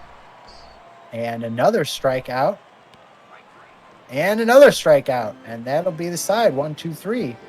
So some good pitching there out of the bullpen for Indianapolis. Bottom of the seventh, Ben Dover up to bat. Looks like a new pitcher for Cancun as well as DJ Law comes in, also striking him out. Sailor Twift. And that one should be caught by the center fielder for the second out. And Jody Quinn tries to get something going with 2 outs. He grounds it to the second baseman who fumbles it, so he's safe on the error. And then Eagle Eyes draws the walk. So now Indy's got something cooking here with 2 outs. Wonder Franco, he grounds this one to the third baseman, and that will end the inning. So no damage done. And here's LBG at the top of the 8th for Cancun. And very close game here. Only 1 run separating both teams as we're going to get a leadoff strikeout here from Andrew Myth. Wallaby Hickham's coming up now. Oh, no, they got on. Excuse me. Wallaby Hickham's does strike. Yeah, pass ball. That's what it was. Okay. Ernie Witt now top of the order to the second baseman. Will they get the double play? Yes, the 4-6-3 double play able to retire the side. And Indianapolis trying to hold on here. Here we go. Bottom of the 8th. And we'll get a leadoff walk here from Johnny Tsunami, who already has 3 stolen bases this season. There goes Johnny for number 4, and they're in easily with their 4th steal of the season. This one is a tapper to the shortstop, gets the out at first. Johnny stays at second. Zach Mouse is out. Jimbo Slice now. Ryan Shu coming in relief for Cancun. And we're going to get a walk here from hot hitter Slice as Dustin Parmalee and Johnny going for, and they get the pass ball, and that's going to score a run. And just like that, the tie game winning run is at the plate right now, or the leading run, I should say. And look at that, there's the lead run as we get an RBI up the center. Dustin Parmalee getting an RBI single. Bend over now. Dover down the right field line, and Dustin going to third. We're going to have runners at the corners now for Sailor Twift. 1 out. Sailor does a tapper to the catcher. They do get the out at first, but we still have runners at the corners now. 2 out for Jody Quinn. And Jody's going to take a walk. Juice is based for Eagle Eyes. Dangerous situation here, and they walk in the run. Eagle Eyes, bring in the run, and now Wander Franco coming up. They're up by 2. 3 on, 2 out, bases loaded. Here we go. And another walk home. No. Another walk home. And Cancun is falling apart here as Indianapolis has scored 4. And Johnny Tsunami back at the plate again in the same inning. Johnny to the shortstop. And he's able to beat out the throw. There's no play. And another run scores. It is now 6-2. Pitching change again. Toby Gunk coming in now for Cancun. And this is going to be a flyout over towards right center field, and that will finally do it. Able to get out of the inning, but Indianapolis gets 5 on the board. Cancun's work is cut out for them now, down by 4. Top of the lineup, though, McCoy, Rodgers, and Carter. Can they get something going here? McCoy striking out. 2 outs left for Captain America, Steve Rogers. Steve Rogers striking out as well. Oh, boy. And Troen No Hands. Can he finish out the game here? Ace Carter versus Troen No Hands. And Ace Carter, towering shot towards right field. And that is caught, and that is going to do it as Indianapolis holds on here to beat Cancun, getting 5, I should say, in the bottom of the 8th. Blow this one wide open and win 6-2. 3 errors between both teams here. So some costly defensive issues that they might need to work on later on in the season. But taking a look at our batting, the only player here for Cancun with anything to talk about is Wallaby Hickams with the 2 runs, 2 hits, and 2 RBIs. And that one was off of 2 different home runs here. So Wallaby Hickams, the hero here for Cancun, even though they weren't able to win, getting all the offensive production. Over on the Indianapolis side, 2 runs and 2 hits from Johnny Tsunami, and 2 hits each for Jimbo Slice and Bend Over. Pitching wise for Cancun, in relief, DJ Law getting their second hold, and Ryan Shu taking their first loss and first blown save. For Indianapolis, Doug Dangly in relief, getting their second win of the season. And player of the game is Shifty Lagoose. Shifty, 6.0 innings pitched, 2 earned runs, 6 strikeouts, 85 pitches, is your player of the game. Wow. Yeah, that one sure changed in a hurry. Right. Oh, man. All right. So the Sloths take down the Voyagers here, 7-5. The Sloths move to an amazing 9-2 on the season as the Voyagers drop to 6-5. On the hitting side for San Antonio, you've got Jimenez, who goes 2 for 5 with 2 RBIs, 2 hits as well for Anchovy, and Sidat. We'll give that one a try. On the New York side, Benny Rodriguez goes 2 for 4. Kirk Swerve, 3 for 4, 2 RBIs. Peter Pretzelman, 3 for 4 as well. For the pitching for San Antonio, King George III gets his second win. And Rodriguez Jr. gets his 3rd hold of the season. Slim Dugan with his 2nd save. Over in New York, Bobby Daring takes his first loss, dropping him to 1-1. And he gives up 4 runs, 5 earned in 5 innings pitched. And your player of the game is Kirk Swerve. And I see you guys in chat there. Al Gringo, Hummus God. Let's see who we got. Shu, AJ, Miss Obvious. I think I saw Michael Lum as well. Hope you're all having a great evening so far. Some pretty good matches here tonight. Looking at our next box score, we have the Boise Raptors and the Providence Crabs. Crabs now 4-7. Both teams are 4-7. Crabs winning this one though, score of 4-3, 10 hits to 4. Looking at batting here, we have for Boise 2 RBIs from Toot playing off a single hit. And over here on the other side for Providence, 2 runs, 2 hits from Krustis, and Ruiz getting 2 hits as well. 2 RBIs each from Dordovic and Philly Fan. Pitching wise for Boise and relief, Riddle taking their second loss and second blown save. And for Providence, Bart Muley getting their first win, and George Washington Crab their second save. Player of the game is Dasani Voss. Voss, 6.2 innings pitched, 2 earned runs, 6 strikeouts, 89 pitches. All right, so now we move to Vancouver beating the losing to the Aviators 3-1. The loss takes Vancouver to 4-7 as OBX moves up to 5-6 on the Vancouver hitting side. Lodge goes 2 for 3 with an RBI. That's about it for them. They had 5 hits as a team. Over on Outer Banks, Rackenberg goes 2 for 2, scoring 3 runs. Also drew 2 walks. And Willie Colon had 2 RBIs on his 1 hit. Not a lot of hits between both teams in this game. Vancouver pitching, Rogers takes the loss. He goes to 0-2, and Justin Ripsbad takes the win. He goes to 1-2. McDonald gets his second hold. Pozo gets his second save. Your player of the game is Justin Ripsbad. He goes 6 innings, gives up 1 run on 4 hits, 1 walk with 7 strikeouts and 80 pitches. Ripspod, the only player to give Hummuscott make the thorn in his side for the past few seasons.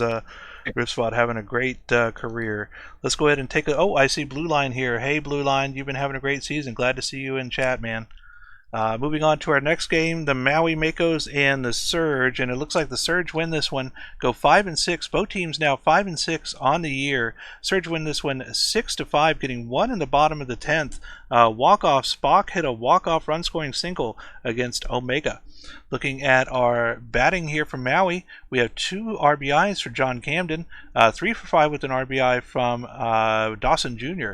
Over on the Buffalo side, we have 2 hits and an RBI from Cloudera, 2 hits each from Ramirez and Gonzalez, and Shadermi getting 2 runs and 3 hits. Look at this, 2 hits, 4 RBIs for Suave. Pitching wise for Maui in relief, Omega taking their first loss this season, and for Buffalo, Balquin their second hold, Ruth-Heater Ginsburg their third blown save, and Roxas their first win. Player of the game is Cesar Suave. And for our next game, the Apex rally in the bottom of the 8th, score 5 and beat the Toros 6-2. That moved the Apex to 7-4 on the year as the Toros dropped to 6-5. For Cancun on the batting side, 3 hits as a team. Wow. As Hickams goes 2 for 3 with 2 RBIs. Other than the 1 hit from Steve Rogers, nobody else got a hit for Cancun. On the Indy side, Oh, this is the one we watched, wasn't it? I'm sorry. Oh, yeah. There you go. Whoops. No, and I just went right into it. No, that's fine. I'll take the Detroit game then, as the Demons beat the Rougarous 8-2. That moves the Demons to 8-3. New Orleans drops to 6-5. On the offensive side for New Orleans, Io Torrent goes 2 for 4, and Hafner 2 for 4 as well. On the Detroit batting side, we got Danny B going 3 for 5, scoring 2 runs. Second Paper 2 for 4 with 4 RBI. Stanley Elnats 2 for 4 with 2 RBI. Pitching for New Orleans, DeFerrari takes the loss. And on the Detroit side, my own Dirk Diglett gets the win. Moves to 2-0 on the season. Nice. 5 2/3 innings, 2 runs. We'll take it. Improve the ERA a little bit. Player of the game is Ben Stack of Paper with those 4 RBI. All right, and that'll take us to our next game here. That's going to be this one, the Stars and the Scorpions. And the Stars now 6-5. Both teams now 6-5 on the season. But the Stars getting a walk-off here in the bottom of the 11th. Kay Faraday hit a walk-off run-scoring single versus Timmy Hummuscott. I hope you saw that one there. Kay Faraday with the walk-off to win this one for Nashville over Death Valley. Let's go ahead and take a look at our batting here for Death Valley. A hit and 3 RBIs for Tex Walker, and 2 runs, 3 hits for Trevor Duncan. Over on the other side for Nashville, 4 for 4 with the RBI and run scored from Rose, 2 RBIs from Munson, and Kay Faraday with the hit and the RBI to win the game. Looking at our pitching here for Death Valley, Troy Pressing in relief, getting their second blown save. Johnson getting their first loss, and for Nashville, Shigeno getting their first win in relief. 1-1 now for Shigeno. Thomas Rose is our player of the game. And for Sarasota, they beat Seattle 1-0. Sarasota moves to 4-7. Seattle drops to 3-8. Only 5 hits between the two teams this game. So probably not a lot to see on this offensive box score. Fardinghouse and former Firehawk Jose Slavseco, only 2 hits for Seattle. And Sarasota, your one run came from Red Arrow, who went 0 for 2, but Bogasu did get a 2 for 3 game. In Seattle, Potter takes the loss. He drops to 0-2, and Kendrick Baxter gets the win. He goes to 2-1, complete game. 9 innings, 2 hits, no runs, 5 strikeouts, 109 pitches, and he will be your player of the game. So great game there by Kendrick Baxter. All right, and that'll take us to our final game for this sim day, the Supernovas and the Sea Serpents.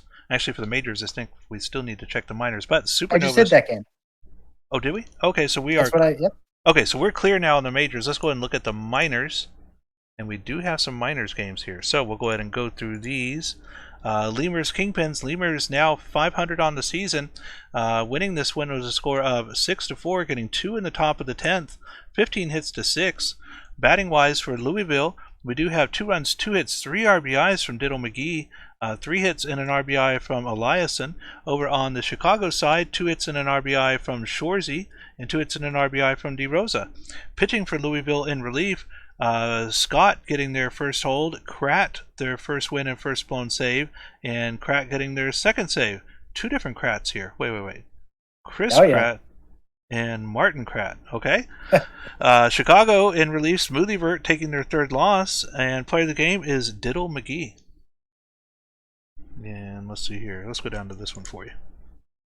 All right. So the Firehawks beat the Wheelers 13-6. There's that offense. Firehawks move to 5-7. Wheelers drop to 7-5. So on the Anchorage batting side, you've got Jose 43. I think I say them every game for the Wheelers so far. 2 for 5, 2 for 5 for Condor, 2 for 5 for Benningson, or 2 for 4, excuse me, and 3 for 4 for Marsh. Over at California, a lot of hits to go around for them is every player in the lineup had an RBI. Wow. 3 for 4 for O'Steele, 3 for 4 for Smooth. All the way around. Even Dotson, who didn't get a hit. And Pogger. Got an RBI. Yep. Fantastic. And pitching for Anchorage, King. He takes the loss, goes to 1-1. And Walter Thompson gets the win for California. They go to 2-1. Tyler O'Steele, your player of the game here for California. And that takes us to our next game, the Swifties and the Bears. And the Bears win this one, go 8-4 on the season now. The score of 9-2.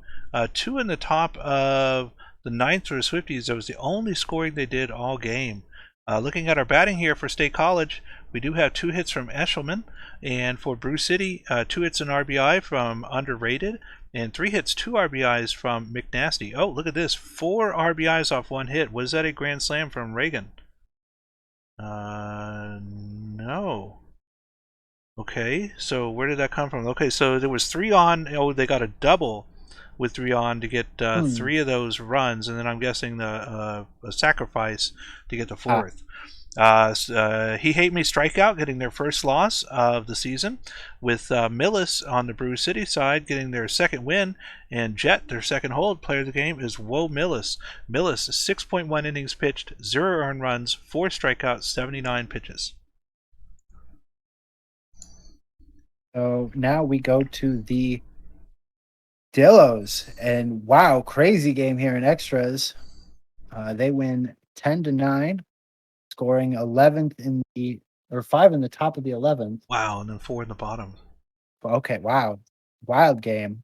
Hepcats almost pulled it back out. Not quite. Batting for Armadillo, Shrub goes 2 for 4, and every player for the Dillos got a hit. Nice. And then in Kansas City, got Murphy. He went 3 for 6, 3 RBIs. Ortega 2 for 6, 3 RBIs. 2 for 5 from Park Factor with an RBI as well for them. 25 hits total for the game. Down to the pitching, Mike Kudowitz gets the start, but he only lasted 3 innings. And Marquez gets his win. He goes to 1-1. And Tarthapalooza, who knows, gets the save. Gave it a good try. For Kansas City, Walrus gets a hold. Big Sexy, his second blown save. And Winters takes a loss. He'll move to 0-1. The player of the game is Randy Hankey, the Kansas City starter. He went 5 1/3, gave up 3 runs, 5 hits on 99 innings pitches, or 99 pitches. And the way I've You want heard to that, give? Yeah, give me your best shot. yeah, the way I've heard this one is Tambeloin Chart-Toppelhauser.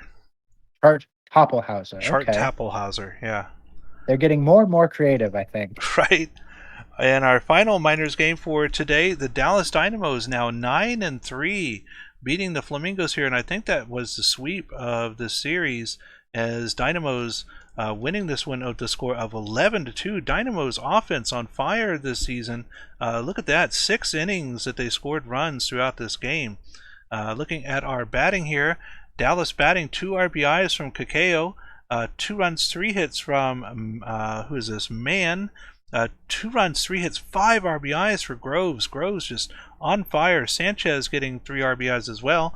Over on the Florida side, we do have 2 hits from Yup Yuppers and Rob Cena Jr.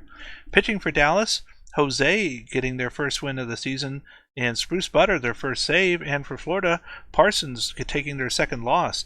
Player of the game is William Groves. All right, so that's going to finish us off for the sim day, the 3rd of May. Pulling up my schedule here. It looks like our next one is going to be primetime number 4, and I've been looking forward to this game all day as we're going to see Kay Faraday playing in primetime number 4 as we have DBS versus Nashville. So we're going to move on over here. No minors games to have to go through after these here. And so if you can, Reno, go ahead and get a prediction here started for us. And I'm going to take a look at our stats team's info and see what they offered here as a... they did not offer any prediction help for this one. So whatever you'd like to do here, Reno, for this primetime game is great. And we'll start off with the stats here for DBS. The Scorpions showed that reports of their demise were greatly exaggerated, seeing as they posted a mediocre 43-65 record last year, second in their conference, and only look to get better. They have matched the Rougarous blow for blow to start the season. We'll see if they can sustain this pace, but they are looking at looking to be early contenders for the start of 2024 title. Last year, the Stars for Nashville finished 72-36 in the tight conference race, falling second behind the eventual divisional champs, the Indianapolis Apex, and ended up getting knocked out of the playoffs in the first round at the hands of a very tough Rougarous team. The Stars had a brutal start to the year, playing their first 8 games on the road. A team that was very strong at home last year, they are looking to make a statement in their first homestand of the season. Player notes, second baseman Thomas Rose is a key to success, both on the offensive and defensive side of the ball. He has posted 3.5 plus WAR seasons 3 years in a row and looks on pace to set a career high in WAR this year. Defensively, he's been a plus to plus plus defender in a premium position, and he looks to keep that up into this year. Starting pitcher Giovanni Sanchez, the 4-hole pitcher starting on his 3rd season for the Stars, takes the bump for the home team. Last year he did exactly what he was supposed to do and ate enough innings to keep the more veteran starters rested. This year he has a chance to make more of an impact as he continues to develop. For the Scorpions, center fielder Chris Jacob has gotten off to the best start of any player in the majors, posting a 1.1 WAR in the first 7 games. He's hitting .500 with 4 home runs and will probably have his name all over this game. The Scorpions starting pitcher Stephanie Morgan has also gotten off to a phenomenal start, leading all Scorpions pitchers with a 2.16 ERA and a quality start. Her FIP is quite a bit higher, but a hot hand can be difficult to cool off. Keys to victory here. For the Scorpions' best chance against the Stars is to knock their starter, Sanchez, out of the game early and get the opportunity to tear into a struggling bullpen that has posted a 7.27 ERA to start the year, worst in the Champions League. The Stars need to be patient and wait for their opportunity at home against one of the better young teams in the league. The Scorpions' bullpen as well is where they will want to get, especially when Bubbles' hot start especially with Bubbles' hot start to the year. So there we go. There's info for our last primetime game of the evening from our wonderful stats team. Thank you so much, stats team. You come through every single stream, being able to give us some great stats to read out here, and I love being able to cover that before we get into each match. So let's go ahead and take a look at how our predictions did. And we have dingers. How many dingers? And it was over 2.50. So we only had 1 point. Come on, one channel point for over 2.5. And under was the big one here, 100%. So here we go. We're going to go ahead and get started with our 4th feature game of the night. Only one more feature game left. I believe that is another minors one here, and that's going to be the next in the California. Oh, the Firehawks and the Lemurs. Oh, that's going to be a great game for you. I'm glad you were able to get in tonight's stream, especially to be able to cover that one. So we're going to get started here with Dirk Diglett giving us the first 2 innings. Tex Walker is going to be our first batter up, and let me just do this real quick just to make sure we have that covered. Good call. There we go. Better safe than sorry. Right. And so here we go. DVS, Nashville, Tex Walker starting us off. Dirk Diglett.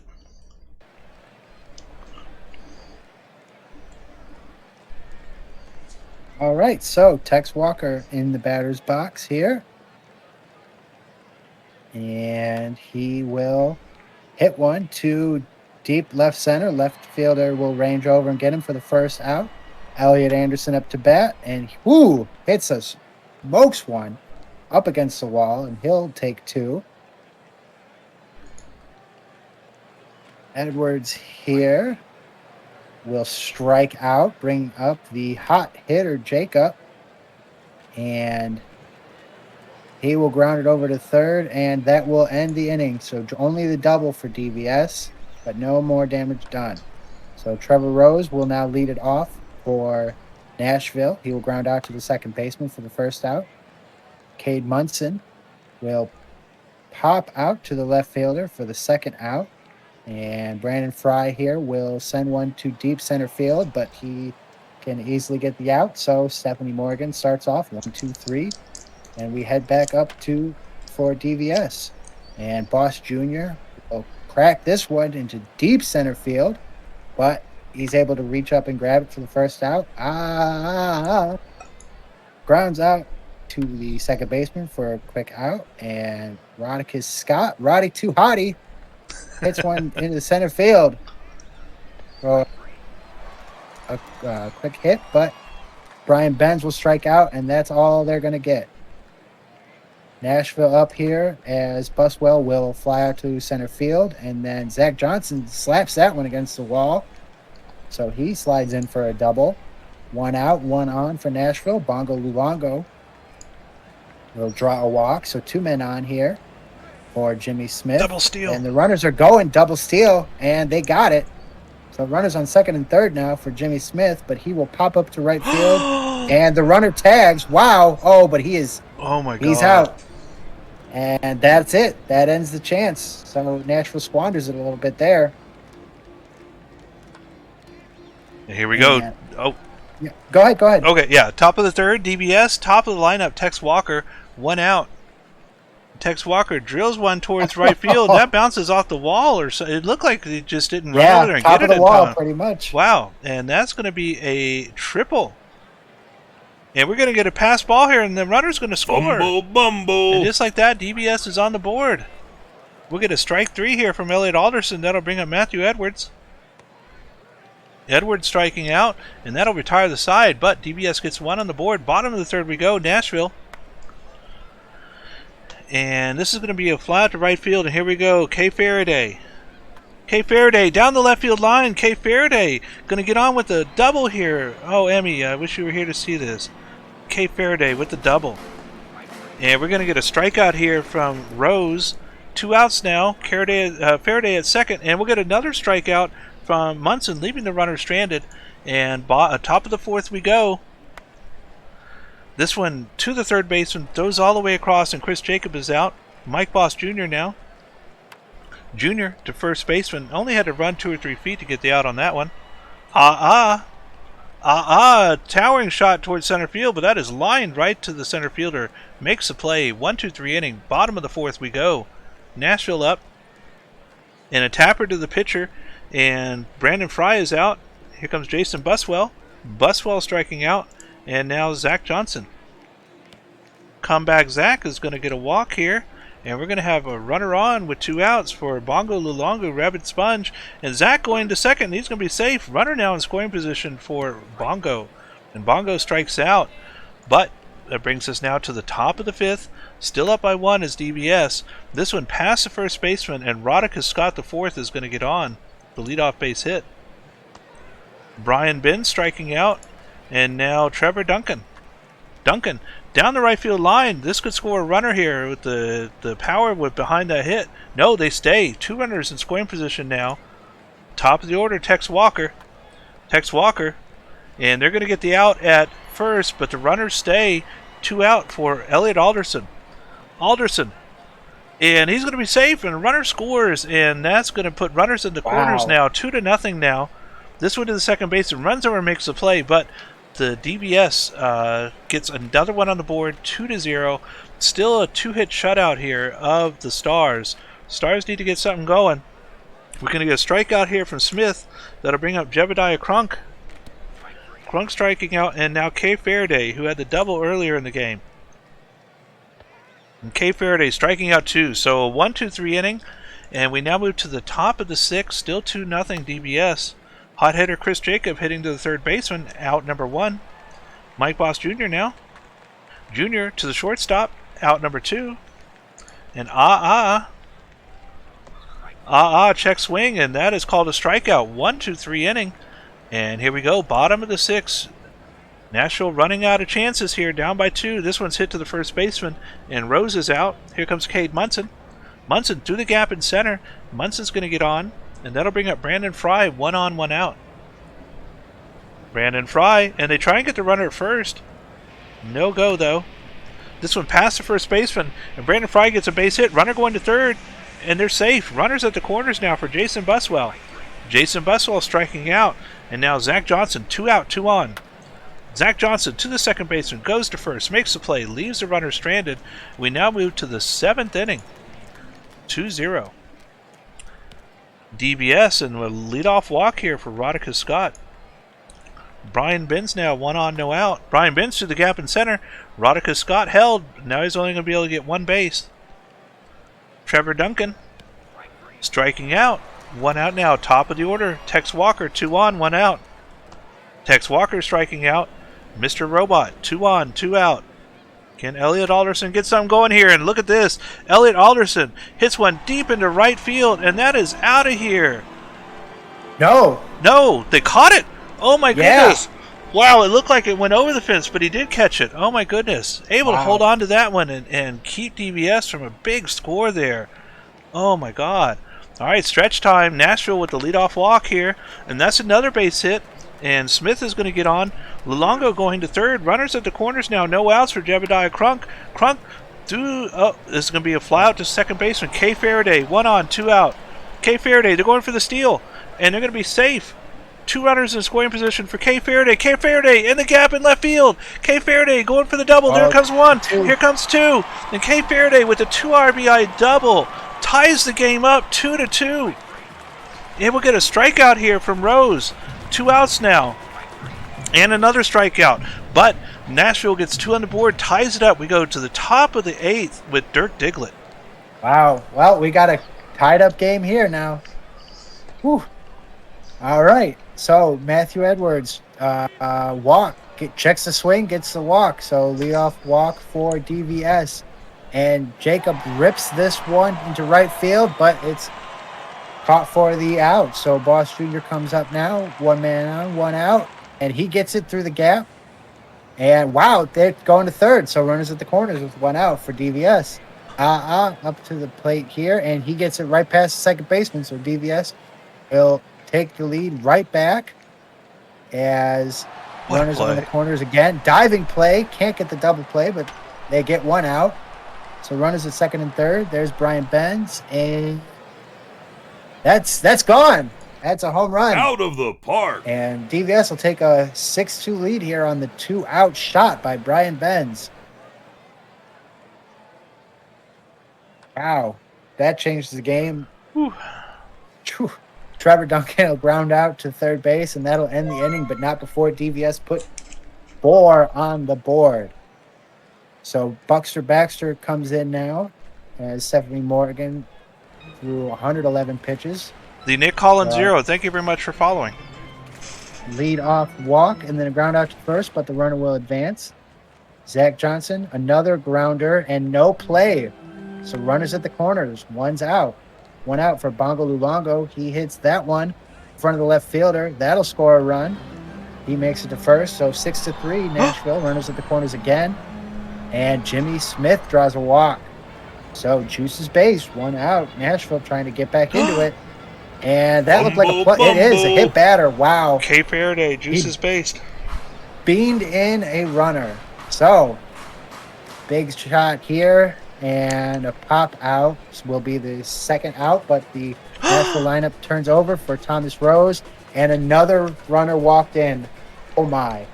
6-5. DVS leads, bases loaded, 2 outs. Kate Nelson hits one. Oh wow. 2-out grand slam. Back and forth, back and forth. Out of the park. Nashville taking a 9-6 lead here. Bottom of the 8th. Pitching change. Yeah. Timmy comes in. Brandon Fry and leadoff walk, so more of the same here. What a 2-out rally. Jason Buswell, oh boy, past the third baseman. That'll be 2. He got 3. Trying to score. He got it. That's a run-scoring triple. Okay. They finally get out. Wow. You thought the DVS inning was big. Nashville puts up 8 in the bottom of the 8th. We go to the top of the 9. DVS went from having a 4-run lead to being down 4. So top of the lineup, Tex Walker grounds out for the first out. Elliot Anderson strikes out. Things getting rough quick here for DVS. Down to the last out. Matthew Edwards up. And he will ground it to the shortstop, who throws it to Bongo Luongo, and that's it. An 8-inning 8th. And Nashville will take the win. Wow.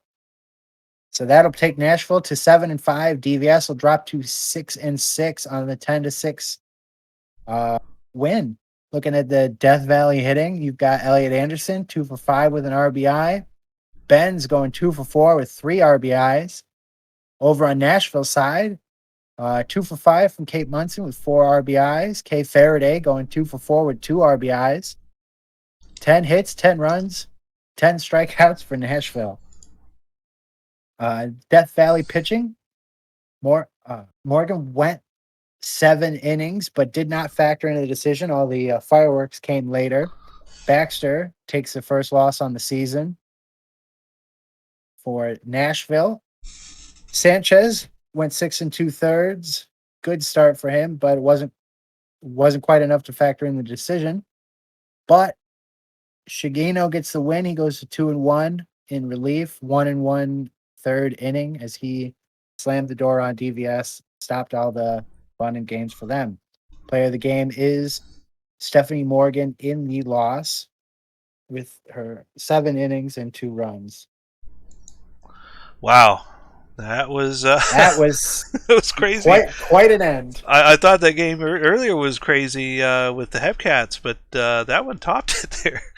My goodness. All right, so that's going to move us on to the rest of our majors games here. And the first one is going to be the Maui Makos, now back at 500, 6-6. I hope you're there, Diesel, taking a look at this with me. Maui Makos winning this one 11-5, 20 hits to 18. Wow. 38 hits in this game. 38 hits. And let's take a look all the way down here. Oh my goodness, there's too many to really cover here, all of them, but we're going to do like the top 2 or 3 here. Stein, 4 for 6, 3 runs, 2 RBIs. Dawson Jr., 3 for 6, 2 RBIs. Harwell, 3 for 4 with 2 RBIs. 3 RBIs from Gofford. Over on the Buffalo side, 2 hits, 2 RBIs from Encarnacion. A couple of 2-hit games here from Cloudera and Ramirez, but 2 runs, 3 hits from Lane as well. Pitching wise for Maui, Baldelli getting their first win of the season. Congratulations, Nico. And for Buffalo, Tokoyami taking their first loss. Player of the game is Philip Stein.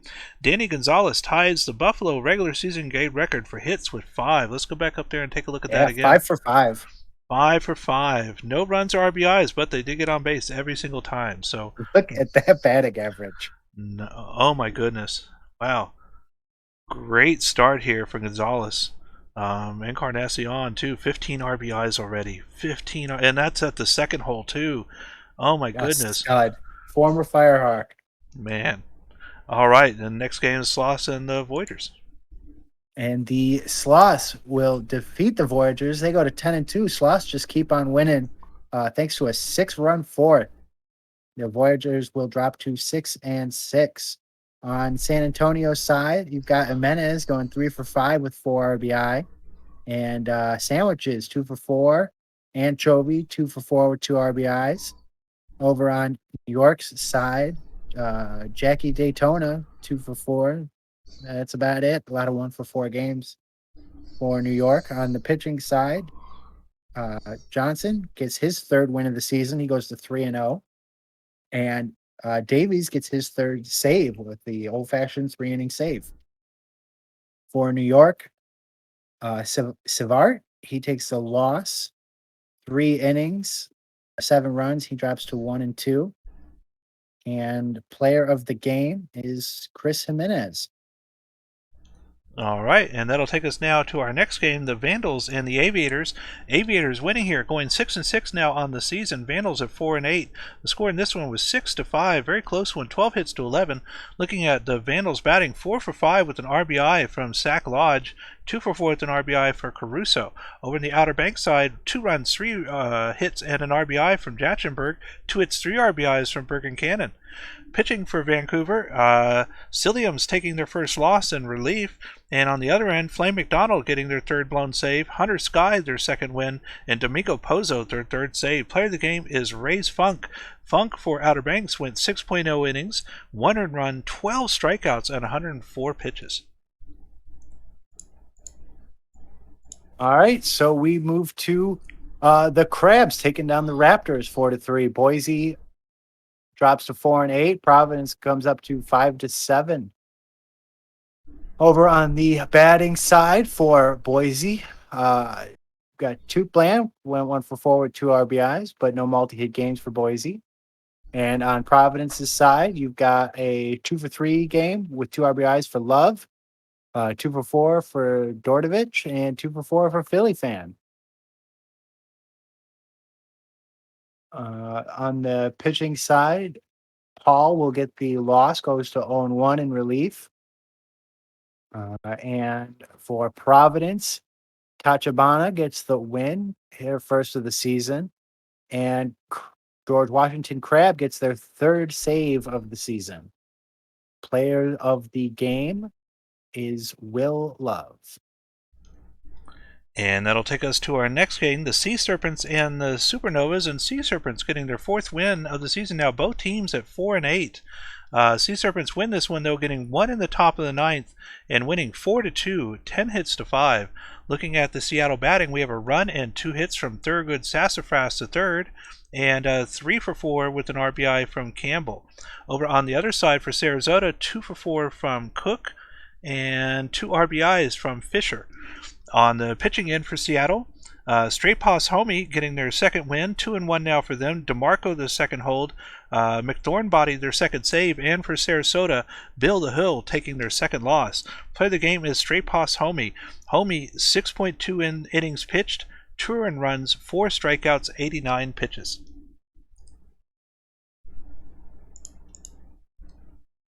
All right, so now we move We to watch that one. yep. Yeah, we'll do Detroit Rougarous as the Demons beat New Orleans 6-5. That Detroit will go up to 9-3, so giving Sloss a run for their money. New Orleans drops down to 6-6 on Detroit's side. DeStefano Jr. goes 2 for 3 with 1 for 3. I'm sorry, 1 RBI, 2 runs. Also drew a walk. Beauregard, no hits, but did draw 2 walks. Over on Detroit's side, Danny B goes 2 for 4. Henry Dinkle, 2 for 3, 2 RBI. Stretch Armstrong, 2 for 4. Yelnats, 2 for 4. 11 hits for Detroit compared to 5 for New Orleans as a team. On the pitching side, Mazeroski takes a loss. He will drop to 1-1. And for Detroit, Palmer will get their first win of the season, so they will go to 1-2. And Lewis will get their 4th save of the season. The player of the game for Detroit was Stretch Armstrong in the win. And that takes us to our final game for this sim day, the Apex and the Toros. An Apex win here, going 8-4 on the season. Toros now at 500, 6-6. The score in this one was 4-3. 4 errors on the Apex side, and they were still able to hold on even after all that. Taking a look at the Cancun batting, we do have 2 for 4 with an RBI from Steve Rogers and 3 for 4 with a run scored from Andrew Myth. Over on the Indianapolis side, 2 for 4 from Jimbo Slice, 2 runs scored and a hit from Sailor Twift, and a hit and 2 RBIs from Wonder Franco. On the pitching end for Cancun, in relief, DJ Law getting their first loss of the season, and for Indianapolis, it looks like Troen No Hands getting the win and the blown save, with Barron taking their second save. And let's see here, how many earned runs? They had 4 here, and only 1 earned run over here. So, wow.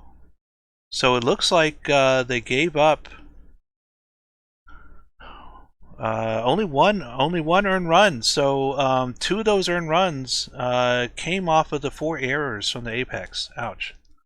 All right, so we're going to go ahead and go to our final featured matchup for tonight, and it is going to be, looking at the schedule, the California Firehawks versus the Louisville Lemurs, and I bet Dirk Diglett has been waiting for this one all night long. We didn't have minors games, right?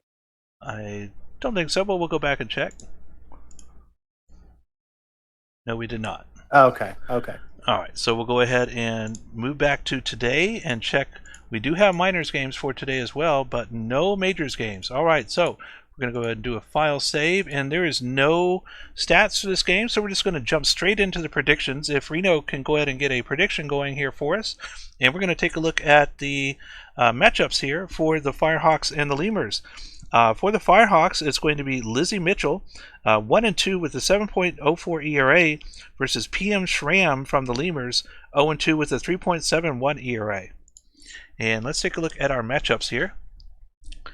And look at this. Except for batters number 8 and 9, it is pretty much Lemurs all the way down here. Who do we have here? The Requise and Tater Tot. Requise and Tater Tot. Lizzie Mitchell is at 28 overall versus 32 overall for PM Schramm. So Lizzie Mitchell not that far behind in the overall for pitching. But this batting here, the difference-wise, is going to be probably the deciding factor. If the Firehawks can shut down the Lemurs and be able to keep them from scoring, they might have a pretty good chance here of winning this one. We're just going to have to see. But Firehawks having a good season so far, and we'll see if they can continue that as we pull up and take a look at our predictions. And we've got total fumble bumbles. So I'm guessing total errors, because I do fumble bumbles on the pass balls that don't count as errors too. But we're going to do, I mean, how are we going to grade this? Hummus, you wanna step in on this one and give a ruling? Is it for every time that I hit fumble bumble, or is it just for each error? Let's see if we What's get it set at? right now it's set at over under of 1.5. So if there's 2 errors, it's over. If it's less than 2 errors, it's under. Okay, errors. I didn't see the errors there on the end of mine. I could always see fumble bumbles. All right, so looks like we are almost out of time. Get your last predictions here. This is the last prediction for the night. So if you want to win some channel points, now's the time to do so. And the predictions are now closed, and we have over 1.5 errors at 23% and under at 77%. So definitely the unders are thinking they have the advantage here. And because this is the last game and this is a Firehawks game, I'm going to let Dirk Diglett start this one so they can call the end as well. So Dirk Diglett, take us away with Sawyer Stern as our first at bat. Can I take 7 to 9? How about you take? I'll take 1 through 3. You take 4 through 6, and we'll let Dirk Let Diglett finish out? Yeah, absolutely. Our guest, let's do it. All right. Well, we're starting Doing off. a wonderful job, by the way. Thank you. Thank you, Hummus. Sawyer Stern, our first batter. And Hey, this looks like it's going to be out of here. No, is it? No, he made the grab they at the got wall. He made the grab at the wall. Out number 1. And another one towards left field, but this one is over, and that is going to be 442 feet as California takes the lead here. Out of the 1-0 park. off the single run blast from Dotson. Kevin Dotson coming through. That'll bring up hot hitter, the Cheese. The Cheese over the second baseman's head. That will be a base hit. Runner on, 1 out. We'll get a strikeout here from Tree and O'Steele coming up. O'Steele to the shortstop, runs over, makes a tag at second, and that'll retire the side, leaving the runner stranded. And that takes us now to the bottom of the first. California up by 1. And here we go, Jet Jaguar for the Lemurs. Jaguar, towering fly ball towards left field, but plenty of space to get under it, and that is out number 1. Forrest Gump now with 1 out. This one's tapped for the shortstop, and the shortstop bumbles that one, and they do rule an error. So there we go, 1 on the over-under.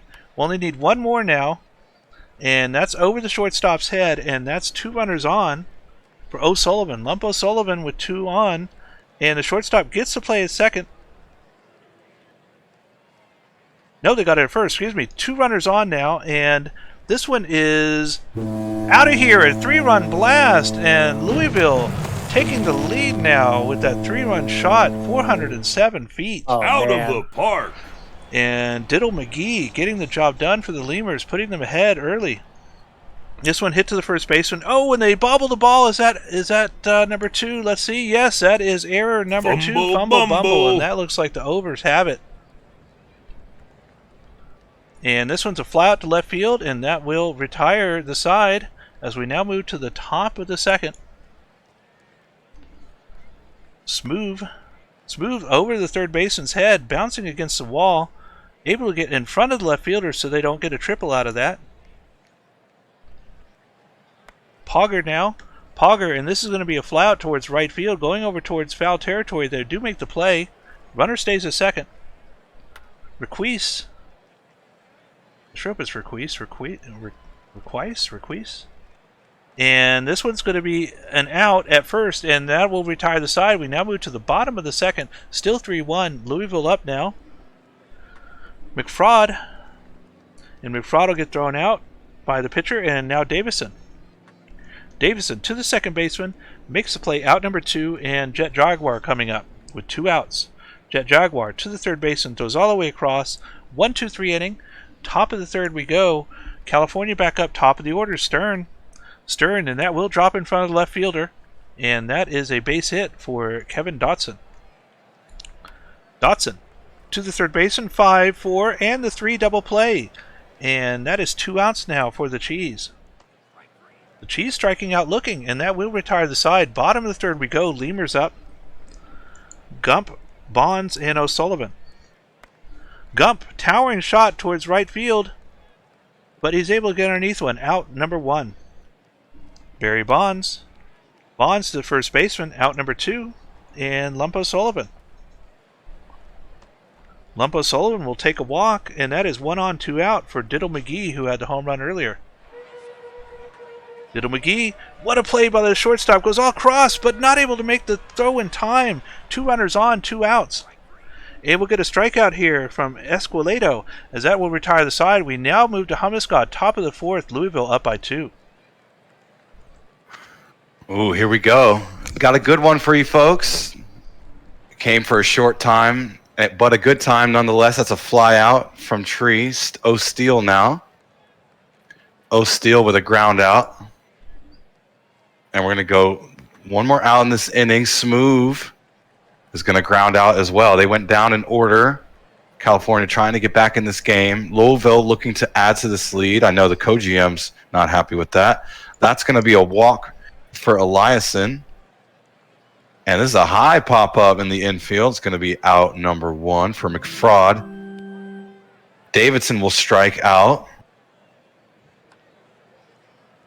And a fielder's choice out at second. And that will end the bottom of the 4th. If LGM was still a GM, we'd have a bot named LaFraud. I love it. Nice. Pogger with a strikeout. Rakis with a strikeout as well. They let me on because they kind of have to. Tot with a strikeout. I hold the power. I could fire them both. What are we supposed to do? I hold the power. Gump now, bottom of the 5th. With a strikeout. Bonds now. Remember when Fred said, "Oh, look, Barry Bonds is there," and I was like, "No, it's actually spelled Barry, Berry. That's a fly out." O'Sullivan. I understand that's one of my biggest mistakes I've made, and that's going to be a fly out. I just think it was kind of a fun 7 minutes. Here we go. Top of the 6th. That's a base hit. That's good for California. A tying run at the plate now for Dotson. Ooh, good power under it, but not deep enough. That's out number 1. And there's a grounder to first from the Cheese. Runner moves to second, but now there's 2 outs for Tree. And Tree gets 3 outs there. We're going to go bottom of the 6th. Louisville up 2. I saw what you did there. There's going to be a lot of Tree puns this year, by the way. Nice. McGee with a ground out. Esqueleto with the ground. Esqueleto. I don't know if that's Esqueleto. I think there would be an I there. But that's a line out to end the bottom of the 6th from Eliason. We'll go top of the 7th now. The co-GM of the Firehawks will finish out this game. All right, here we go. Time to fire up the rigging machine. Am I allowed to say that? O'Steele strikes out to begin the 7th. Chris Smooth will come up to bat, and he'll strike out as well. So Deluxe Pogger now, and oh boy, looks like 3 straight strikeouts. Good pitching there from Poe Scott. So the Lemurs will come up, and McFraud is a fraud, flies out to the center field, 1 out. Davidson up to bat here, and that'll fall in right in front of the center fielder for the first base hit. Jet Jaguar, and he blasts 1, and that's gone. 5-1 Lemurs. The deep drive into left field. I don't know if Out I'm of able the to put the park. headset on. Yes! All right. The fourth Scump hits a single as we're going all the way off the rails here. Barry, don't call me Barry Bonds, flies out to right field for the 2nd out of the inning, and Lump O'Sullivan will ground out to the first baseman, and he beats the throw. So we've got 2 on, 2 outs for the Lemurs, and that one's deep to left field, but Deluxe Pogger is able to range over and grab him. So we head to the top of the 8th. California with a little more work to do now. Requise grounds out to the shortstop for the first out, and here comes Tater Tot, and he'll just let that one go right by for the strikeout. And Stern, he's looking too, but he'll draw a walk. Up comes Kevin Dotson with a man on, but he strikes out. Not a lot of bat swing in there. Down 4, not what you want to see, but we head to the bottom of the 8th. Esqueleto, and oh boy, Fumble bumble. fumble bumble at third base, so he's safe on the 3rd error. Firehawks way high pop up to shortstop for the first out. McFraud gets it to grounds it to the first baseman. They send it to second, but they do not get to. John Davidson swings. This is deep fly to left, but they will catch it for the out. So no damage done by the error. And top of the ninth, Firehawks need a run here. Ground out to shortstop to start it off. That's not going to do it. Bubba Tree, he'll ground out to first. So O'Steele, our last out for the Firehawks, and he will also ground out to short. So I'm that'll sorry. do it. That's all right. Lemurs will take down the Firehawks 5-1. Lemurs move to 7-6. California will fall to 5-8. On the California batting side, Stern went 2 for 3. Kevin Dotson, he went 1 for 1, but he had the lone RBI on that solo shot early in the game. Over on the Louisville side, McGee went 2 for 4 with 3 RBI. Jet Jaguar 1 for 4. He had 2 more RBI. On the pitching for California, Lizzie Mitchell, number 1 overall pick, but will drop to 1-3 here. Takes the loss. No earned. Errors killed her, but gave up 3 runs in 6 innings. And for Louisville, Graham gets a win, goes to 1-2. And Post Scott gets the second hold of the season. And your player of the game will be PM Schramm. He went 6 innings, gave up 1 run, 5 strikeouts on 83 pitches. All right, and that'll take us to our next game. And Dr. K's in chat here for this one, as the Dynamos go 10-3 now on the season over the Dillos, winning this one in extra innings at the bottom of the 11th, getting the walk-off. Pablo Sanchez drew a walk, driving in 1 run off of Bremen. So Dynamos now 10-3 on the season. 2-1 is the score in this one. Dillos batting, we do have 2 hits from Big Barnold and 2 hits each from Hawkins and the batter. Over on the Dallas side, 3 for 5 with the run scored from McLaughlin. And that is it for multi-hits there. Pitching-wise for Dillos, Bremen in relief taking their first loss, and Rodriguez getting their first win. Player of the game is Jenkins Miller. Miller, in the no decision here, goes 7.0 innings pitched, 0 earned runs, 3 strikeouts, 85 pitches. We'll let Hummus get this one. Making me work, huh? Look at this. We gave me a walk-off. Thank you. DeRosa, walk-off solo shot against Bleep HO. What a win for the Kingpins. Moving to 6-7, knocking the Bears down to 8-5. There's your batting. And, yeah. There's your pitching.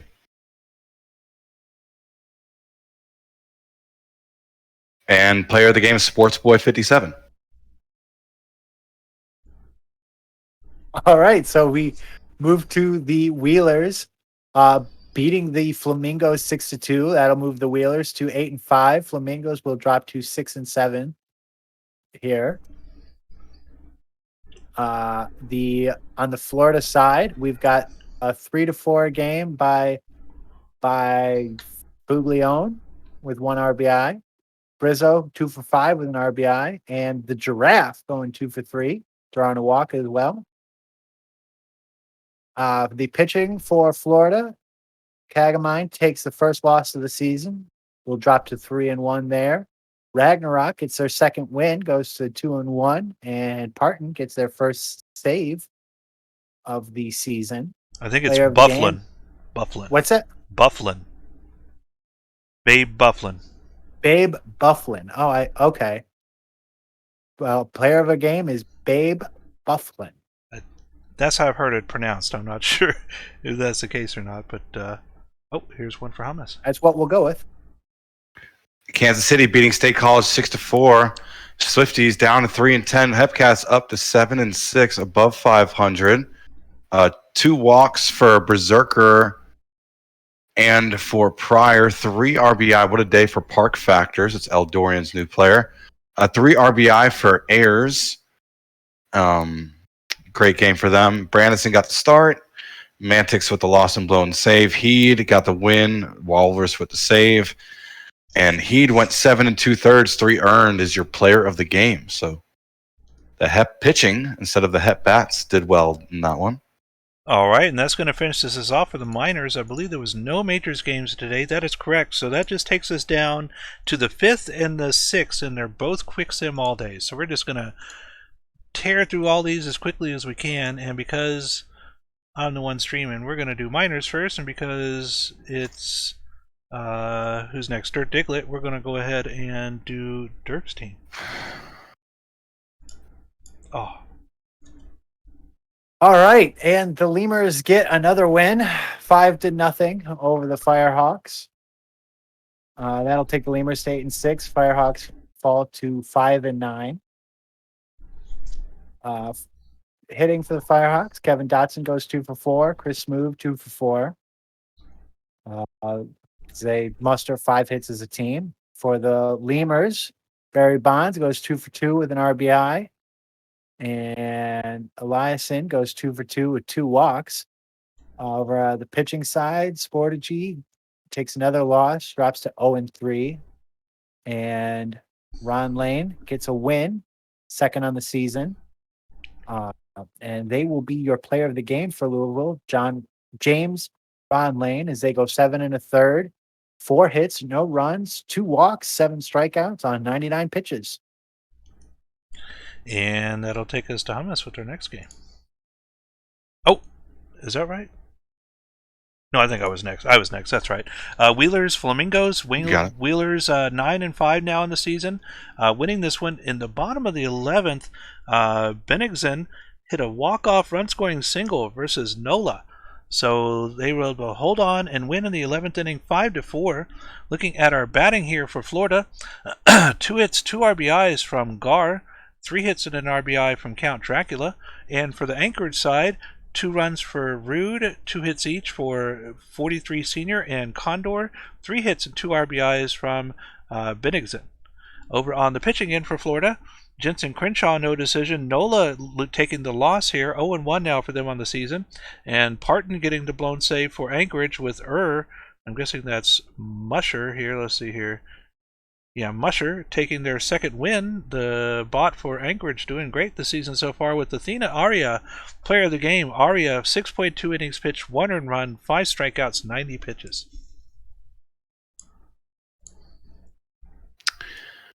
Swifties, did they tie it up in the bottom of the 9th and lose in the 10th? They sure did. That they did, folks. Ouch. And that's what it's like being a Swifties faithful.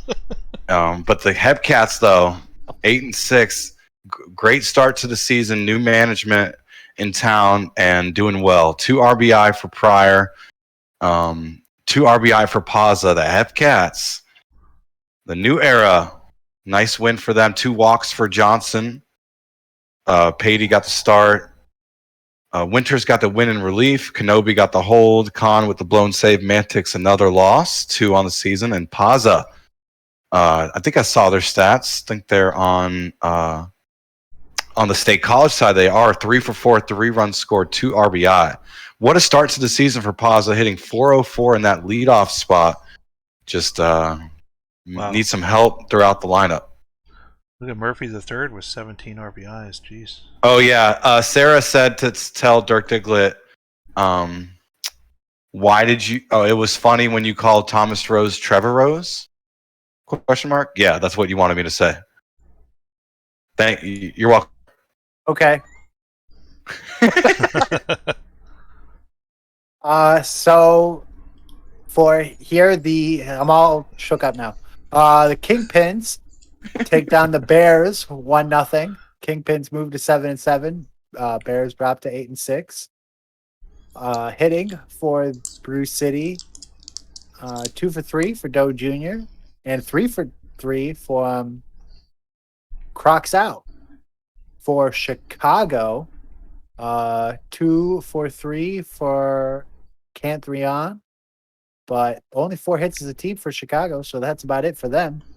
Bruce City pitching, Wendy Marvel gets the start, but Jet takes the loss as they'll go to 1-1. And for Chicago, Grimes gets the start, but Smoothie Vert will get the win, and they go to 1-3. So first win on the season for them. player of your game is the Kingpin starting pitcher, Cameron Grimes, 6 1/3, 4 hits, no runs, 3 strikeouts on 93 pitches. And that'll take us to our final minors game for this sim day. Hopefully Dr. K is still in chat here. Oh, the Dillos are going to win this one over the Dynamos. Look at this. In the 11th inning, they get 2 in the top of the 11th, but Dynamos only responded with 1. And Amarillo was able to hold on here and win 3-2, 9 hits to 10. Dillos now at 6-8. Dynamos now at 10-4. Looking at our batting here for the Dillos, several multi-hit games here at the top of the lineup.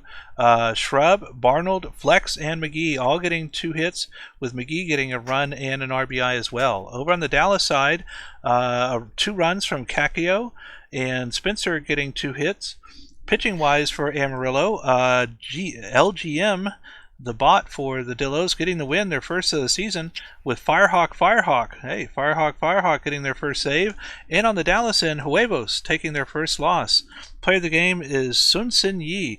Yi, 7.0 innings pitched, 1 earned run, 7 strikeouts, 88 pitches. And that's going to finish this off for the minors. Now moving over to the majors. Voyagers using late game magic to beat the Aviators 7-3. Say flip records now. Voyagers 7-6, Aviators 6-7. Better sim tonight for OBX. I did notice that. KBK 2 for 4 and 3 RBI for Dem Boys. Shu is kind of falling off a cliff here. 1 RBI though, so not bad for my fantasy team. How did Kuntz do? Wait. Oh, I'm gonna use my fantasy bias here. Oh, nice game. 2 for 4, 2 RBI. That's helping me a little bit. Cato with the loss, McFlorida man with the win in relief, and Whole Horse got the start but got the no decision. 5 2/3, 1 earned as your player of the game. All right, and the Crabs, wow, it beat the Surge 6-5 in 12 innings. What are you giggling about? Crabs. No, Simo said something funny in HO. I can't reveal details. That's the rule. That breaks the rules. But it was really funny. Well, then mute your mic. Crabs go to 6-7. Surge go to 5-8. On the Buffalo hitting, Meredith goes 2 for 6. Cladera 2 for 5, and a 3 for 5 day for. I'll just skip that. Hey, Lane, what? Scheiderme? We'll call it Scheiderme. Shidermy. Yeah. I've heard a few pronunciations for that one. On the Buffalo pitching, we've got a hold for Baljen, hold for Ginsburg, blown save for Velasquez, and then Roxas will take a loss. And on Providence's side, Crab will get the win. Go to 1-1. The player of the game is Julio Ruiz. And that'll take us to our next game, the Maui Makos and the Sloss. And Knight Rider taking another loss again, as the Sloss win here, go 11-2 on the season. Man, brutal. 4-1 is the score. 2 errors on the Sloss side, but didn't really matter. Looking at Maui batting, we do have 2 hits from John Camden, 2 hits and an RBI from Kane. Over on the San Antonio side, a hit and 2 RBIs from Jimenez.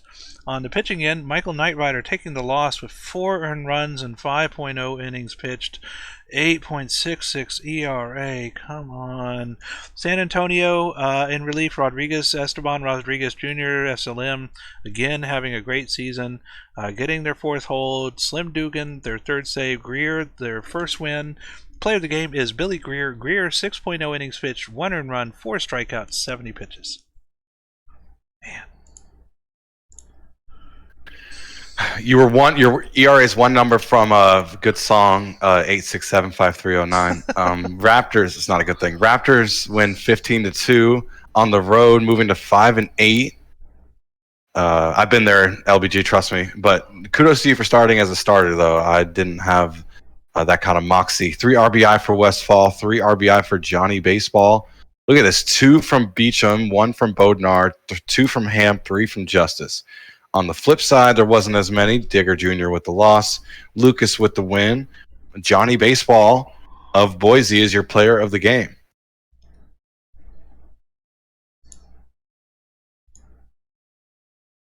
And the Apex will take down Sarasota 10-1. The Apex will move to 9-4, while Supernovas on the other side of that fall to 4-9. On the Sarasota batting side, you've got Joe Burrow, 2 for 4, continuing what has been a great start to him for the season. No other multi-hit games though for Sarasota.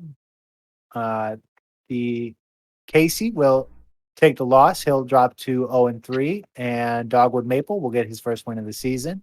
He will go to 1-2, and he will be your player of the game. 8 innings, 5 hits, 9 strikeouts on 103 pitches. And that'll take us to our next game, the Stars and the Demons. And the Demons win this one, now go 10-3 on the season. Stars are 7-6. Score in this one was 7-3.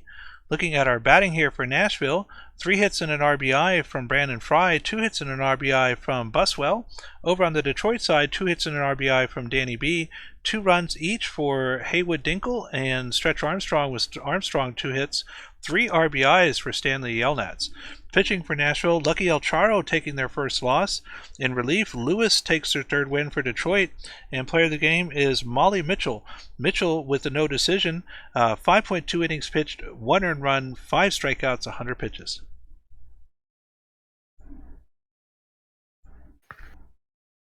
Toros nipping the Rougarou 4-3. Big win for the young Toros, moving to 7-6, knocking down their fellow division rivals 6-7. Top of the 11th was a McCoy solo shot. So Dom actually did something. Wow. Nice. And I'm kidding. That's a joke. I think he's a great player. Speaking of great player, 3 for 5, 2 runs scored, and RBI. Nice work for Dom. 2 RBI for Witt.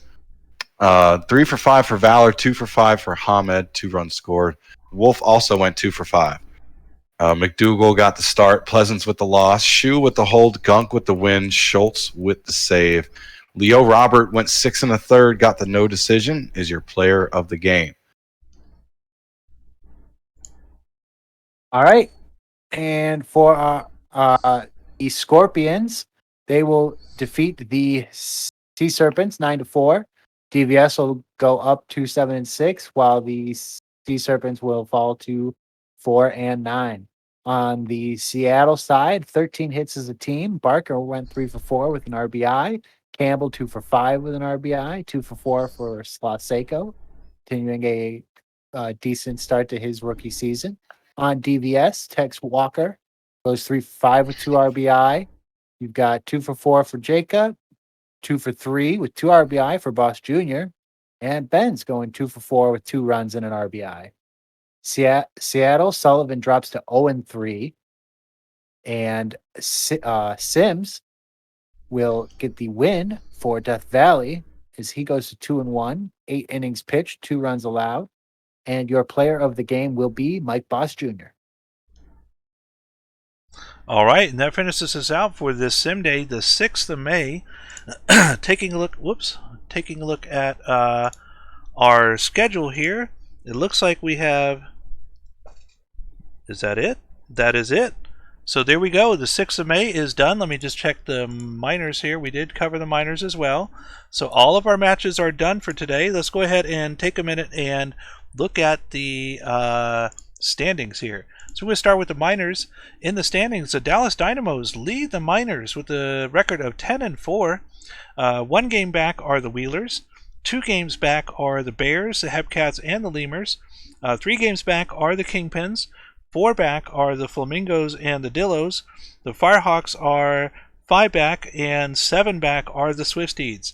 But as you can see here, Swifties are only 4 games back in the number 10 position from the last wildcard spot. So really early in the season, nobody's really stepped out too far that they can't catch up to one of these lower end wild card spots and be able to still have a chance in the playoffs. So still very tight in the minors. We're going to take a look now at the majors, starting off with the Legends East. The Voyagers at 7-6. 1 game back are the Crabs and the Aviators, and 2 games back are the Surge. Surge 5-8, still doing pretty decent, hanging in there. In the Legends West, we do have the Sloths at 11-2. The Makos and the Raptors, wow, the Makos are 5 games back. The Raptors 6 games back, and the Vandals 7 games back. So Sloths just totally dominating here, and it looks like the rest is going to be made up in who's going to be able to grab one of those 2 wildcard spots. Over on the Champions side, in the Champions East, the Demons are 10-3. The Apex are 1 game back. The Stars are 3 games back, and the Supernovas are 6 games back. In the Champions West, the Scorpions are at 7-6, tied with the Toros. 1 game back are the Rougarous, and the Serpents are only 3 games back. So Champions West, even with the Seattle Sea Serpents here, a lot tighter division than it used to be, with the Rougarous not playing as well early on as they normally do. So we'll have to keep an eye on this Champions West to see how this shapes out, because Death Valley or Cancun could prove spoiler here and maybe take division and or a high wildcard spot. We'll just have to see. But there we go. We've covered all the standings now. We're going to go ahead and start on doing the upload here. And let me just check all these settings. All those are good. All that is good. Those 2 rows are checked. Those 2 are checked. All 3 of these are checked. And off we go. All right. I think just about every team in that Champions West is. I'm surprised at where they're at this Right, point. right. Especially the Toros. The Toros at 7-6. I did not have them that where high. people expected. Right, right. So Toros, it looks like they might be able to turn it around. Jay Steele, doing a great job over there, and players like Caden Kalian coming up from just their rookie season. I expect maybe the Toros might be able to turn this around and possibly even get a wild card spot. I'm not sure about the division, but the way they're playing right now, they definitely have a chance. And that brings us to our next subject, the Rougarous. I expected the Rougarous to be at like 10-3 right now, 9-4, or something like that. To see them 6-7, they did falter earlier. It's still very early in the season. They did take a few crucial losses there from some teams that I didn't think were going to be able to do that well against them. But the Rougarous have shown us for the past several seasons that they are contenders, and I do think that they'll be able to turn this around, and it's going to be very exciting over there, in that Champions division to see how that turns out. But moving on here, just want to remind everybody again, if you didn't see the title, we still have the GoFundMe open for Emmy's funeral. If you'd like to make a donation, please do. Yeah, I have an announcement on that as well. Oh yes, please go ahead. Yeah, so we announced yesterday. We didn't post anything, so people who are loyal to our stream knew that head office was going to give. Well, head office voted to give league funds to Emmy's funeral expenses, and I talked to Maj all day today. We tried to figure it out. We knew we already knew on the front end that they don't take PayPal and GoFundMe, so we were trying to figure out a workaround. Since his accounts in Poland, there was just like so many complications. So we were trying to figure. He was actually going to wire me the 1,000, and I was going to throw the 1,000 to the GoFundMe, and I'm like, that's kind of a lot of money just because bringing back and forth like that. So to make it seamless, because of the fact they don't take PayPal, Maj actually PayPal'd Dren directly. So we have a receipt that I have a screenshot of that I probably will post tonight to show that the transaction did go through and Dren did get the money. So there's that. Also wanted to announce we told the GMs already, but Dren asked for a PT JPT pass for this week, and we voted, and it was a very quick vote. And for this week, we gave Dren a PT JPT pass, so she can get credit for it. Nice. Without having to do it. So that's great. So more to come on that for sure. We're not done with this at all. We got more things in the works. Wheels rolling and HO bouncing things off each other. But there's something decently big I think is pretty cool that we decided on. Just want to make sure we get get that cleaned up. The announcement is clean. Little tease there, and I do got that screenshot, so probably going to post that tonight. Also got something for the site that we're going to do something special as well that I'll probably post about too, maybe a quick on my mind tonight or something. Um, yeah, but yeah, that's the update on the Emmy front. Obviously, we're not done with that. She was here for much longer than me. She came and we found out, we did the research last night in voice chat. She created her first player in season 10. Yeah, so she's been here. She was here for a while and never really left. Tweeted on the 23rd she was excited about being on the Stars. So that was less than a week ago, and it's seeing her get that really cool double earlier. Yes, gave me goosebumps. Got to remind myself, got to get that clip so we can have that saved on our Twitch clips forever. That was really cool to see her step up and bring home a couple runners. Right, that was pretty cool. and the walk off on the box score too. That was great as well. Yeah, that was also incredible. She's not starting out how I want her. I want her to win MVP. Right. So, not starting out on that level, but it is cool to see her make some good plays. Absolutely. It's really interesting being able to watch Kay Faraday continue to play and knowing that unless something drastic changes, we'll be able to see her throughout the rest of the season. So that brings a lot of joy to me personally. I'm not sure about everybody else, but Kay Faraday started with us in the Dynamos and moved on with me over to the Foxes and the Makos, and now with the Stars. So a lot of history with myself personally, but I'm glad to see that they're still being useful and still being able to get some stuff done. So thank you so much to the Stars for making sure Kay's in the lineup and getting her some play time. I really appreciate that. I want to comment on Dren too. She's been an absolute just freaking source of strength for me since Sunday. When that day she was showing a lot of strength, cracking jokes with me and being her normal playful self. Mm-hmm. So just want to thank her for all the cooperation, all of the sharing she's been able to do with us to make us feel like we could try to be involved, try to do something for her and Emmy's family during this time. So thank you, Dren. She checked in with me in DM last night, so I was really happy to hear from her. Let's see, what else do we need to cover here?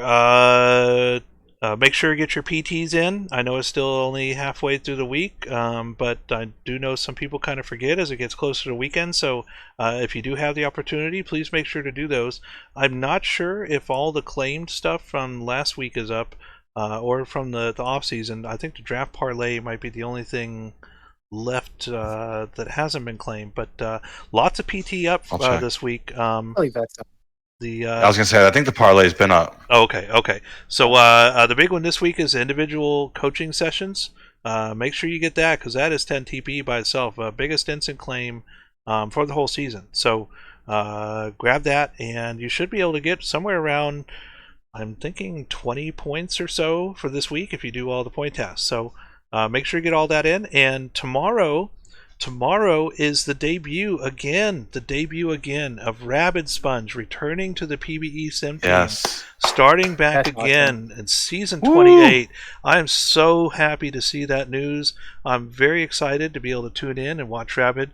Rabid to me was, when I first joined in season 11, Rabid was the head of the Sim team, and I tell you, so many times we sat there in voice chat, him sharing his screen out, teaching me all about all out of the park baseball, all the stuff that we needed to do as a league to be able to get through the off season, do all the settings for the modifiers, the league modifiers, how to change the parks, how to change all this different stuff. Rabid was there for me at the beginning, and if it wasn't for Rabid and all the instruction, I kind of felt like a fish out of water.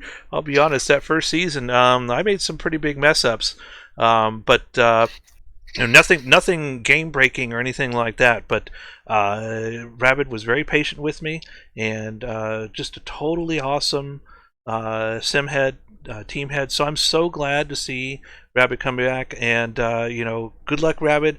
I know you're going to do great tomorrow night, and hopefully a lot of people tune in and watch your return. That's fantastic. I'm so excited for Rabid. Right? He better hit us with a see ya. So it's funny because I came in on San Bernardino, teammate with him, Mm-hmm. And had an awesome time, with him as a teammate, and I keep him around. He's been awesome enough to stick around War Room, but I've yet to see him stream. So Oh, you're in for a treat. It's cool for me. I'm very excited. Right. And speaking of very excited, I was very excited to have you on tonight. You did a great job. And, if Hummus and I grab another stream later on this season, we do have a spot. I'd love for you to join us again. Oh, I appreciate it. I appreciate you having me on, and you've given me a good amount of advice along the way to kind of get me in this position. It was a lot of fun. I think I, uh, you know, caught my stride a little bit as it Oh, went yeah, on. definitely. Mm-hmm. I had to shake off some jitters and whatnot, but it was a lot of fun. And it's great to be here. Well, I was looking at the schedule for the Sim team, and I do see that there are a couple of streams in week 3 and week 4 that still haven't been claimed.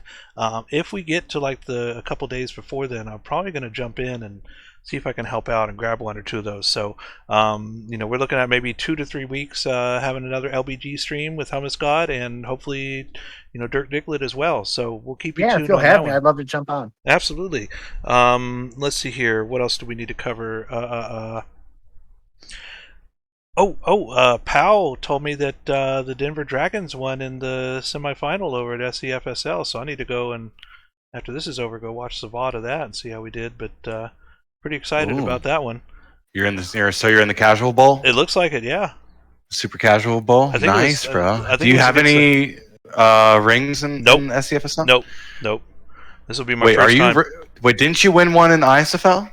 No, we got into the final game, but we didn't win it. Ultimus? Yeah, the Ultimus.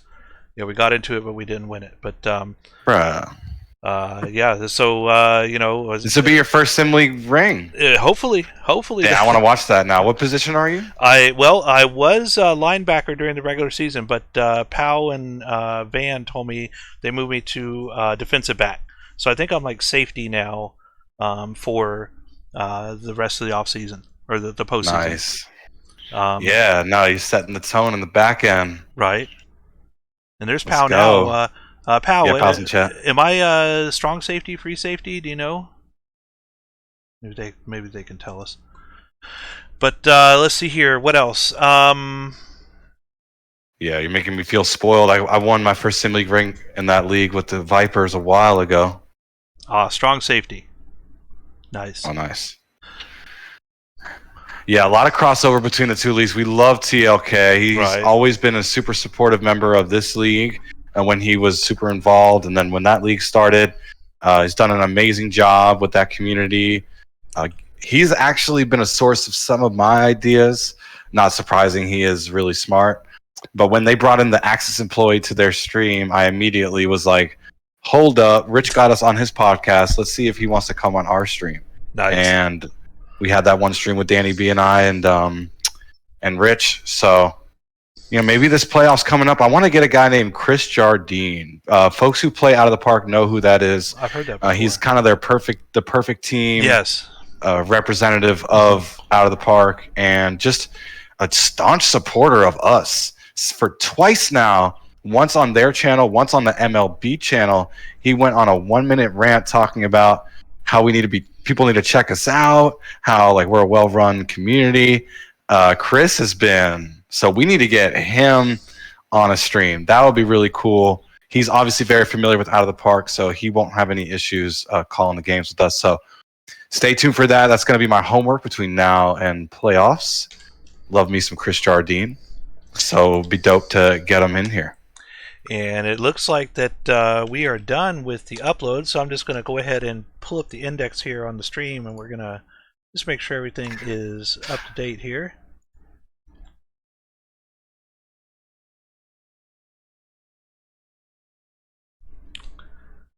Yeah, Chris also tweets us a lot. He's just been he's honestly more supportive than some of our own members, it feels like sometimes. So Maybe he'll create one day, but that's just going to be step one into getting PBE players in perfect team, like cards. Like imagine a card series, like a card pack series of PBE players. Like imagine opening up a card pack and getting a perfect Julian O'Sullivan. Right. Getting yourself. Yeah, Come getting on. yourself would be cool too. Absolutely. So- No, I don't want Bentley, bro. Heck well, no. I didn't mean for you. I meant for people with good players. For normal people with Yeah, right. actual good players. Right. All right. Well, it looks like our upload is done here. The index is updated. So again, everybody, thank you so much. Again, Rapid Sponge will be on tomorrow night. I'm not sure exactly what the schedule is for that, but you should find something in Game Day channel on the main PBE server. Some sort of announcement here later on tonight from Rabbit. But we want to thank you again for joining us, Legally Blind Gamer, Dirk Diglett, and Hummus God. Any last words from either one of you before we sign out? Thank you, Diglett, for joining. Yeah, man, Yeah, you killed it. I felt bad coming in because you guys were doing so well. I didn't want to ruin it, and I did. Well, So. no. Just add a little bit of spice. Right? Well, garlicky hummus. Garlicky. Oh boy. Yeah, thank you, LBG, for hosting. You're Absolutely. the OG of hosting in this league. Appreciate you. Do we want to do a raid or anything before we head on out? FKN is streaming, so is Yukarin Kazami. FKN did raid us recently. Oh, Paz is streaming. Oh yeah, we're raiding Paz. All right, we got 37. Let's right go! Yes, I'm so glad he's streaming right now. now. Nice. Yay! He's got a really cool thing going. So I'll explain a bit. Basically, what he does is it's a Pokemon. Like he plays a playthrough of Pokemon where he has it modded where it's any Pokemon could show up at any piece of grass. So it's not based on region where you're at. And the rules are that once you have to catch a Pokemon. If you catch a Pokemon, you have to keep them, and if they die, then they leave you can't use them anymore. It's actually a really cool game he's got, and he could probably explain better than I can when we join. Nice. All right. Well, thanks again, everybody. We will see you tomorrow night with Rapid Sponge. You're welcome, Patty, for the stream.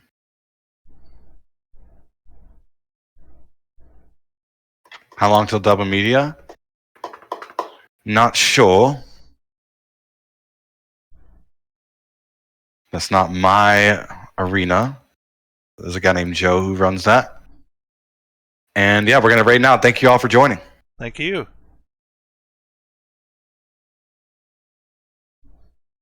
I'll turn the sound up, get the reaction. A little bit, sadly.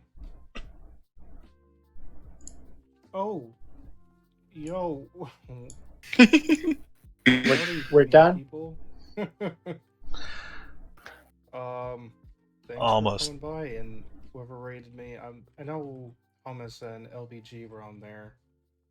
Yes. Sup, Hummus? Oh, thanks for the follows, everyone. I was not expecting this, but thank you very much.